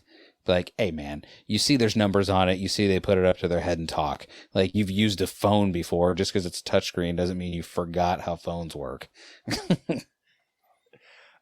I am really excited to see how they handle basically everything regarding the Matrix in the fourth one, because they are in a go ahead. How are they going to handle like landlines? They're in a listen. We're like, you got to listen to what they said in the movie. The guy Morpheus says, like, when he first starts to tell him about what happened, he's like, you don't have to just think about where you are, but when you are. Like, you think it's 1999, it's more like 2199. Basically, what he says without saying it is that, like, the people that are connected into the Matrix are kind of in a perpetual state of 99. Like, that's just like, they don't say, well, I guess they do say that. Like, they just kind of stay in that perpetual state of it's 1999. Like, to me, I think the implication is that, like, any kind of history that the humans had is just like that history was there, so, like, they can know about the history that came before it, but it's not, I mean, clearly that stuff didn't actually happen in the Matrix. Like, you're not going to go digging in the Matrix and find Genghis Khan's bones, because you're in the Matrix. You're not in the real world. So I think it's going to be weird, but I think it's going to be that perpetual state of 99, and they might just not even focus on technology like that, like, at all. Like, you might not even see a cell phone. Like, you might not see a hard, like, because, by the way, there's, even though hard lines or payphones aren't, like, super, like, they're not around like they were, clearly they're not around. Like, they do exist somewhat. There's that one in Roswell, right? True. So I don't know. I think if you're going by, like, how you guys judge horror, like, does it follow its own logic? Like, I think that movie can be beholden to its own logic and say, like, yeah, we are in this perpetual state of, these people don't know what AI or EMPs are. So why would they know how to make a cell phone that's touchscreen? Okay. I mean, that's a fair point. Because, wait, this is a prison. Like, they say that from the very beginning. This is a prison. So, like, all of these people are in prison and don't know it. So why would they, if you don't let people know that this technology exists, they're not going to miss it. It's true. Yeah. Okay. So maybe I'm less excited to see what they do in 4 now. I take it back. I have no idea. Listen, I think too much about this. I'm too dumb to think about this movie that's smarter than me, but I think about it a lot. All right. Anything else effects-wise that you guys want to talk about? One thing I just want to point out is how good that scene where Trinity runs across the wall still looks good. Like, dude, holy shit. Dude, that still impresses me. That didn't look CG to me. Like, all of that looked like wire work. It was. Well, yeah, and I don't know, for me, at least 90s wire work, that still looks good to me. Yeah, and I honestly, like, stuff like that kind of pulls me out of the movie. In some cases, okay. No, but, like, in this instance, the way that they say that they're able to do things that are almost, like, superhuman, yeah. like, it kind of justifies all of that crazy stuff for me. That's fair. So I'm like, oh, that's just something they can do because they're in the Matrix. Well, and that's it. Like, that is what is crazy about that movie, is, like, they can kind of explain away, as long as you don't do what Neo did at the end, which is fly away, like, they can pretty much explain away everything else wild that you could do. Like, you know what I mean? Because, again, I hate to keep referencing movies we're not talking about, but once you get into the second and third movie, like, it is a wild, like, the Matrix is a truly wild place. Like, there's stuff going on in there that, like, we still never even got to see in the movies. So, yeah. Yeah. Anything else effects-wise? All right, so, like I said, we were sitting at a 92.3, which, for this being an older movie, and with older movies, we try to give them a little bit of leeway because they're older. It's just how well they compared to like other movies of their time. Mm-hmm. So this is definitely above average. Moving on over to music, we're sitting at a 9 with this one. Yeah. I mean, what you literally one note and you know what it is. Like you hear that trumpet and you're like, The Matrix. Like there's no mistaking it. Like every piece of music in there is super. I mean, even all the way down to like, I don't know if you would call this music more than like soundscaping, but when they first give him the pill, he touches the mirror and starts getting that reflective stuff all over him and he screams and it turns digital immediately. Dude, come on, son.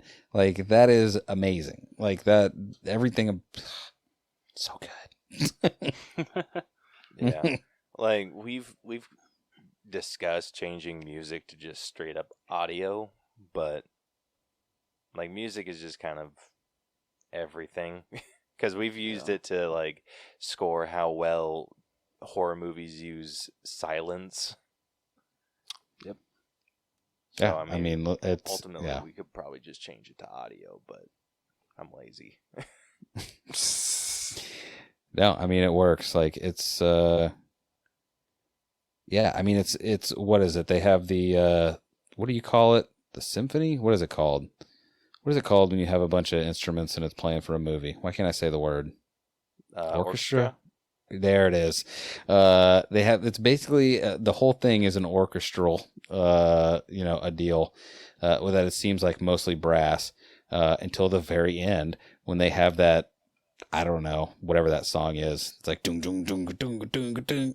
I don't know what that is, but it's great. I should know what that is. I've had 22 years to find out, but I don't. But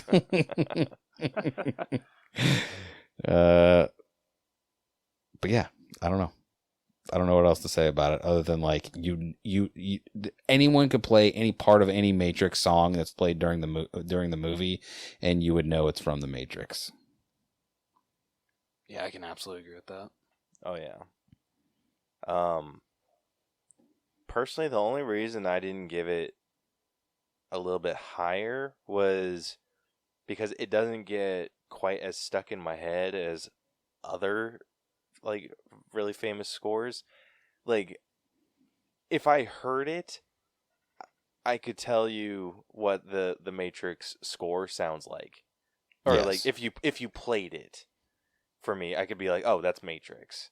But if you asked me to like hum it, I can't. Well, I mean, you heard what I said. Instead of, I for the final song, I went dong dong dong dong dong. But for the music, I was like, yeah, you heard brass. I can't make the noise. And yeah, you're 100% right. Like that is, it's weird because you know it immediately, but it's not something that you're going to be like humming to yourself. It's not something that's going to get like stuck in your head, but it is something that even if someone just says the Matrix, you might just hear that in your head. You know what I mean? Like it's weird. Yeah, it's not quite on the same level as like Star Wars is, but I mean that's like a super high bar, but yeah. I mean it is really good, but it's just not quite there. So, I don't disagree with you, but I'm not changing my 10. That's fair. So yeah, like I said, we're sitting at a 9 with that. Next up, we got costumes, which we are also at a 9.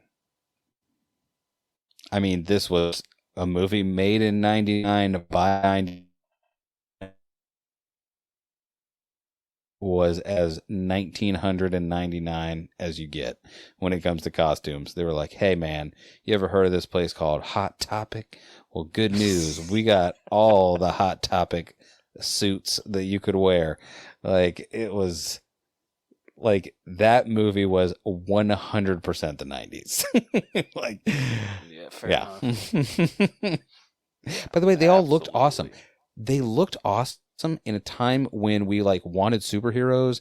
Like we all wanted what we have now when we see like, you know, Captain America and all these people dressed up in their like comic book accurate, but somehow it looks cool uniforms. And they were like, the fact that there was no like blueprint for them, but they did this thing that was like, clearly like a very specific style, but they didn't just like throw a bunch of things together. They're like, oh yeah, as long as it's all black, like it'll look fine. Like it was like everything actually looked, especially when they were in the Matrix, everything looked functional to what they were doing.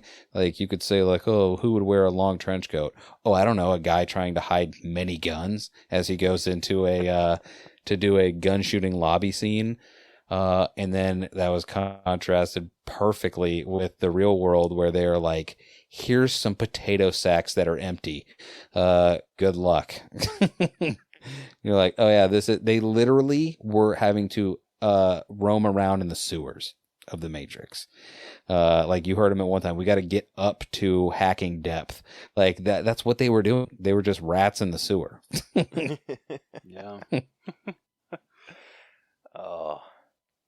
Yeah. One of the things that really stuck with me when people were talking about costumes in movies is you want your protagonist to have a really good silhouette. And I think this is one of those movies and those characters that have a really good silhouette. Or not even necessarily that. Like, I feel like anyone could look like they're from the Matrix if you do the like dress all in black, leather. But that's it. You just said it. Just the glasses. You just said it though. If anyone from March 1999 on put on anything, any jacket that was longer than a jacket, and if the pants were black and they were like, "What are you, the Matrix? What do you think you're Neo? What are you gonna shoot me? You looking for lots of guns? What are you doing?" Like you were just dressing the Matrix now. Like, yeah. Yeah. So that's the biggest thing that I appreciated about it. At least costume wise, because it looked so cool, dude. Part of me really wishes that I could go back in time and get someone in like Hollywood to design something that would match the 90s aesthetic for like all the superheroes we're seeing now. Like, could you imagine a Captain America made in the late 90s from like some Hot Topic girl?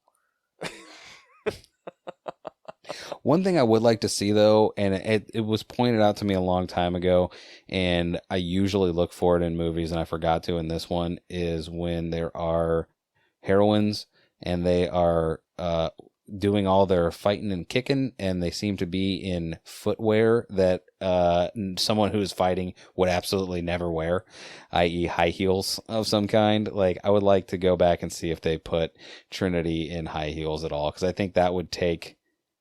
Is that what we were just talking about? I already forgot. Yeah, costumes, right? Or were we talking about music? No, we were very tired. Costumes. Yeah, I think that would bring my mind down a little bit, only because, like, listen, I get it. We're in the Matrix. We can fly now. But also, no one is picking high heels to fight in, especially when you're kicking. Yeah. Yeah. I just looked up a picture of Trinity's costume, and she doesn't have like super crazy heels, but they're not flats either. Yeah, they're not flats either. All right. They're kind of like almost combat boots with like a little bit of a heel on them. I'll accept combat boots with a little bit of a heel because, you know, military, I guess. Yeah. So I think 9 is a pretty decent score for costumes. I think I don't even know if there's anything quite lacking. It's just not quite at that 10 level. Well, for me, nothing looks out of place. Like, you don't see someone, you're like, huh, what is this person doing here? Like, why do they look like this? Like, even the kid, like, it makes sense when they bring him into the living room area, and she's like, these are the other potentials. Like, of course they're going to be from all over the world. Of course they're going to, like, like, there is no one that looks out of place, I guess. Yeah. So I think that's something that the movie does really well. So, yeah. All right. Last up, and then we're finally done with How this. dare you, finally? No, we've been talking for a really long time. What do you mean?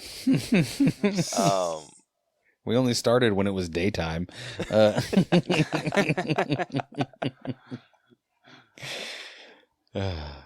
Dude, I'm pretty sure we've been talking longer than the actual movie.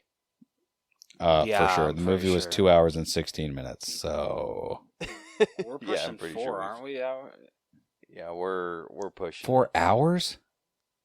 Yeah, we're up there in time. Get your heart out, Victor.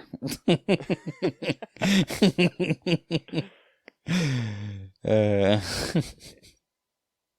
let me see. Man, tomorrow is going to be an interesting day at work. Yeah, we're at like 3.5. Holy shit. But anyway, any final thoughts about the movie? So our personal score, we're sitting collectively at an 89. Okay. I'm sorry I dragged it down, guys. I apologize. That's perfectly okay. Yeah. So any final thoughts about the Matrix?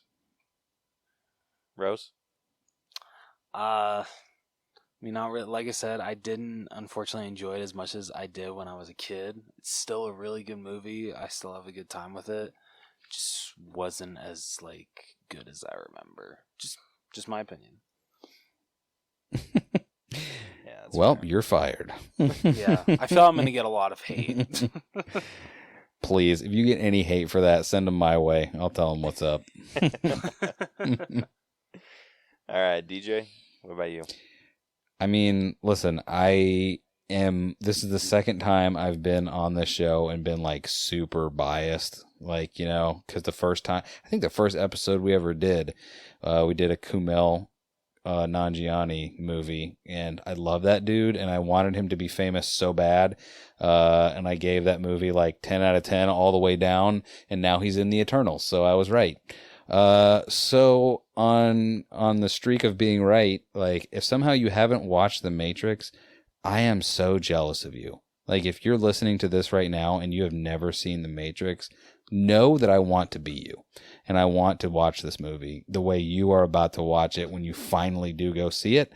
Go to HBO Max. They're all there. You can just watch them right now. And you'll even get a little teaser trailer for the next movie. Yeah. Watch it. Do you like philosophy? Watch The Matrix. Do you like shooting people? Watch The Matrix. Do you like leather that's very shiny? Watch The Matrix. I don't know. I'm very sleepy, so I could keep going, but I'm going to stop now.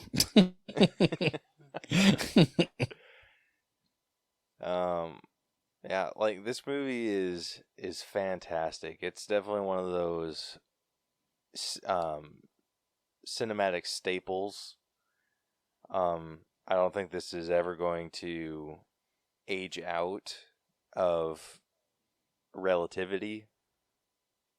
Like, it's always going to be like with how it's always going to be a benchmark in cinematic history. Like, everyone's going to be talking about The Matrix. Like, if there was ever an equivalent of, like, this is what Dune wasn't. Like, this was a new Star Wars and Lord of the Rings. That's fair. But it didn't have to tell you that's what it was. Yeah. Like, hey, you ready for the new Star Wars? Check out The Matrix, starring Jason Momoa. Yeah.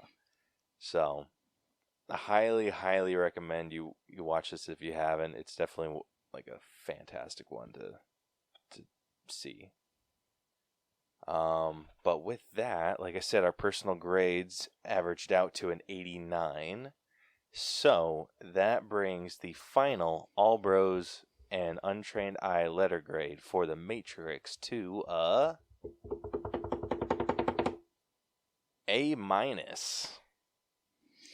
That is correct. Yeah, it is sitting at a 90.25. Listen, my whole goal, because I knew like no one's going to be as into this movie as I am, was to get it into the A range, and I have done my duty. Now on the next two movies, I can be a little more realistic. Yeah. So comparing this to other A- movies, this is a first. I have not seen anything else on our list like this. This is tied. This is bottom of the list for A- movies, but it is tied with 3 other movies. Oh my God. Is it The Matrix 2, The Matrix 3, and Constantine? Close. So it is sitting at a 90.25. That puts it on the exact same level as Soul and Us. Okay, wow. Wait, Us. Oh, Us. You know, I've never seen Us. I don't know why you said Us, and I was like, Up. And I was like, that seems weird. I thought the same thing, actually. I was like, wait, I don't remember breaking down that Pixar movie. I've got to see Us. Like, I've heard mixed reviews on that movie, but the fact that it scored equally with The Matrix, I feel like I have to see it now. Yeah, it's definitely good. Like, I think it ordered them by like which one we did first. So it like went Us, Soul, and then Matrix, but yeah, those movies are the exact same score. That's hilarious. Yeah. But then that puts it a little bit below 1917, which was at a 90.37. Put it below Little Women, which was at a 90.61. And then finally put it below Promising Young Woman at 90.75. Okay, that's not bad. Yeah. But the margins were super close, like super freaking close. Like, it doesn't even, let's see. There's 1, 2, 3, 4, 5, 6, 7, 8, 9, 10. Okay, yeah, there are 10 movies above it before we even get a full percentage away. That's hilarious. Wow. Yeah, they're like super tight. And funny enough, one of those 10 movies is the Untrained Eye Crash and Taz Far From Home score. Hey, there we go. We did it. Hell yeah. Alrighty. Well, good news. This is the last A+ Matrix movie we're going to see, and I'm including the 4th one. So, or I'm sorry, A-rated Matrix movie. So, enjoy it while it lasts, dear listener. Hell yeah. Well, DJ, would you like to tell everyone where they can find you and what you do? I do a lot of things, but some of those things are be a podcast host on the Untrained Eye with my wife, Bethany. If you're listening to the All Bros, you can find the Untrained Eye. Just type it in, and that's probably us. I also do a solo podcast called Dragging the Table that, like I mentioned, I don't know, 4 weeks ago when we started this show, I am trying to bring back from the dead. Put some downloads on it, so I know that I should, I don't know, maybe take less time away from the All Bros and maybe put some time into a solo episode.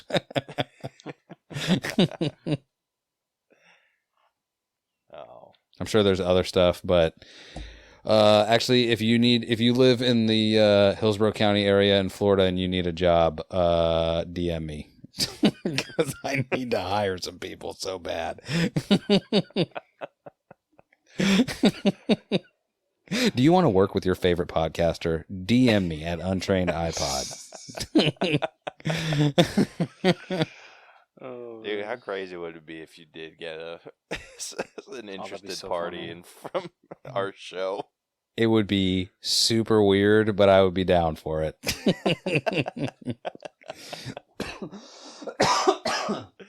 Excuse me.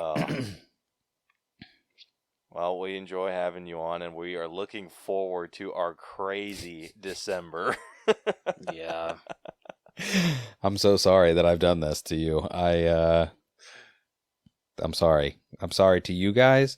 I'm sorry to the listeners of your show.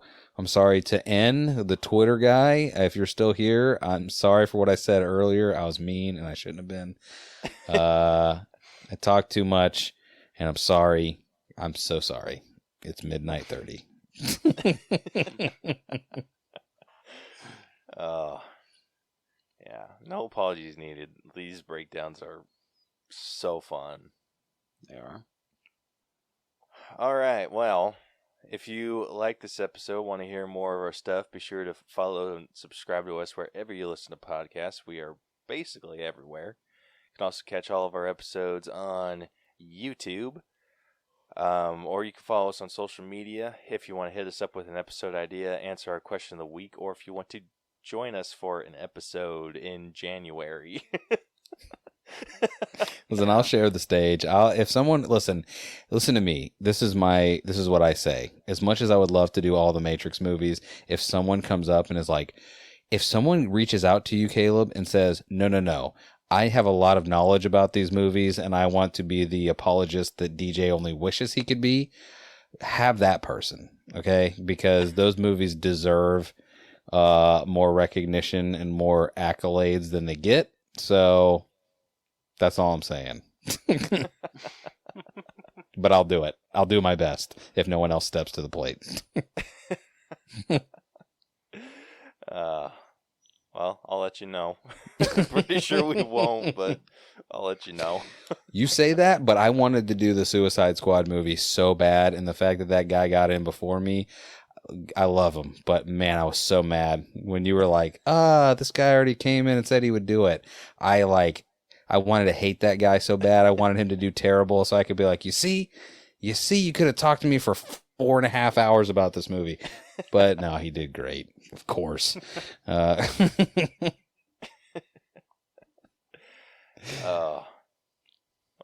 yeah. So we are on social media, Facebook, Twitter, and Instagram. Just search at The All Bros. We are now on TikTok. At The All Bros. So go check that out. Or if you want to hit us up with anything, you can email us at theallbroschannel@gmail.com. Check out our website, tinyurl.com, where you can find links, or tinyurl.com/theallbros, or where you can find links to everything that we do, including some of our merch options. No shirts, though, not unless they are not branded with Sonic or whatever. You can't have those. Those aren't allowed. Yeah, you can have those if you special order them on our website. There's still a link to the merch store, but dude, like, no joke, we've had like 5 orders of the Monster House artwork. Really? So Yeah, weird. no reason, no, like, that's our best seller, and I have no idea why. Yeah. Well, you do good work, Caleb. Why don't you give yourself a little pat on the back there every once in a while? He's not wrong. Listen, you make artwork that is so good that the people that, even though you are making your own original work, are like, no, too close. So It's true. I know, it pisses me off. It pisses me off so bad. Anyway, next week, you guys can look forward to us breaking down the newest Ghostbusters movie, Ghostbusters Afterlife. I'll try to keep my proton pack under control. Where is that located? Is that only in theaters, or is that also an HBO Max? No, it's only in theaters. It's the theaters. Boo. Damn it. Yeah, I had a feeling like Caleb was going to say that. Damn it. Dude, I boo this, dude, even I'm though it's so Paul Rudd. excited. Dude, I'm seeing that shit in XD tomorrow, and I can't freaking wait. Dude, I was going to freaking VR movie night that shit. I would love to do that, but I don't think we're going to be able to find a good version. Yeah, not for a while. Yeah. What do you mean? Just look on the internet. Just get a VPN and go to... I don't know. I'm sorry. I'm done. I actually got flagged by Xfinity for less than legal download. Did you say, hey, none of your business. Why don't you just take my money and give me the internet or whatever? Wait, Xfinity is internet, right? Yeah. Yes. Yeah. Hey, how about you continue to take my check that clears and shut your mouth, Xfinity? You're not worried about all the other stuff that's going on. You're not worried about all the fake news coming into my feed through Facebook, so why don't you shut your stupid face? Yeah. So, anyway, have fun listening to that episode next week. Yeah. And you can if you also listen look to forward... this episode... Oh, sorry. No, I was just going to say, if you guys enjoy this episode with DJ as much as we do, we have a super fun December planned out where it's basically a DJ Christmas. Oh my god. Yeah, if you got this Deck far in the halls with episode... DJ.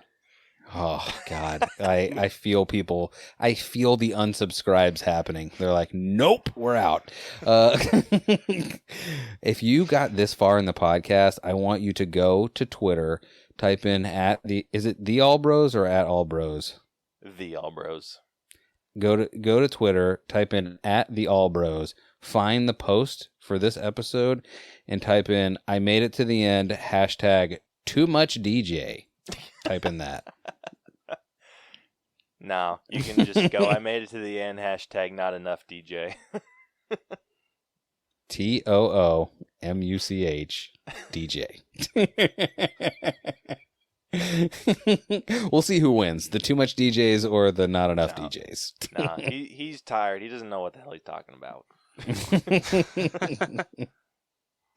Also, I'm from Florida. I'm sure that plays into it too somehow. Someone would say. Yes.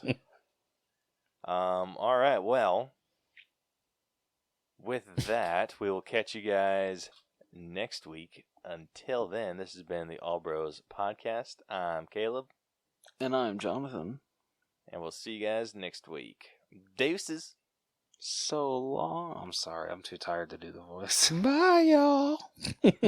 There we go. All right, DJ still got it in him. I love it.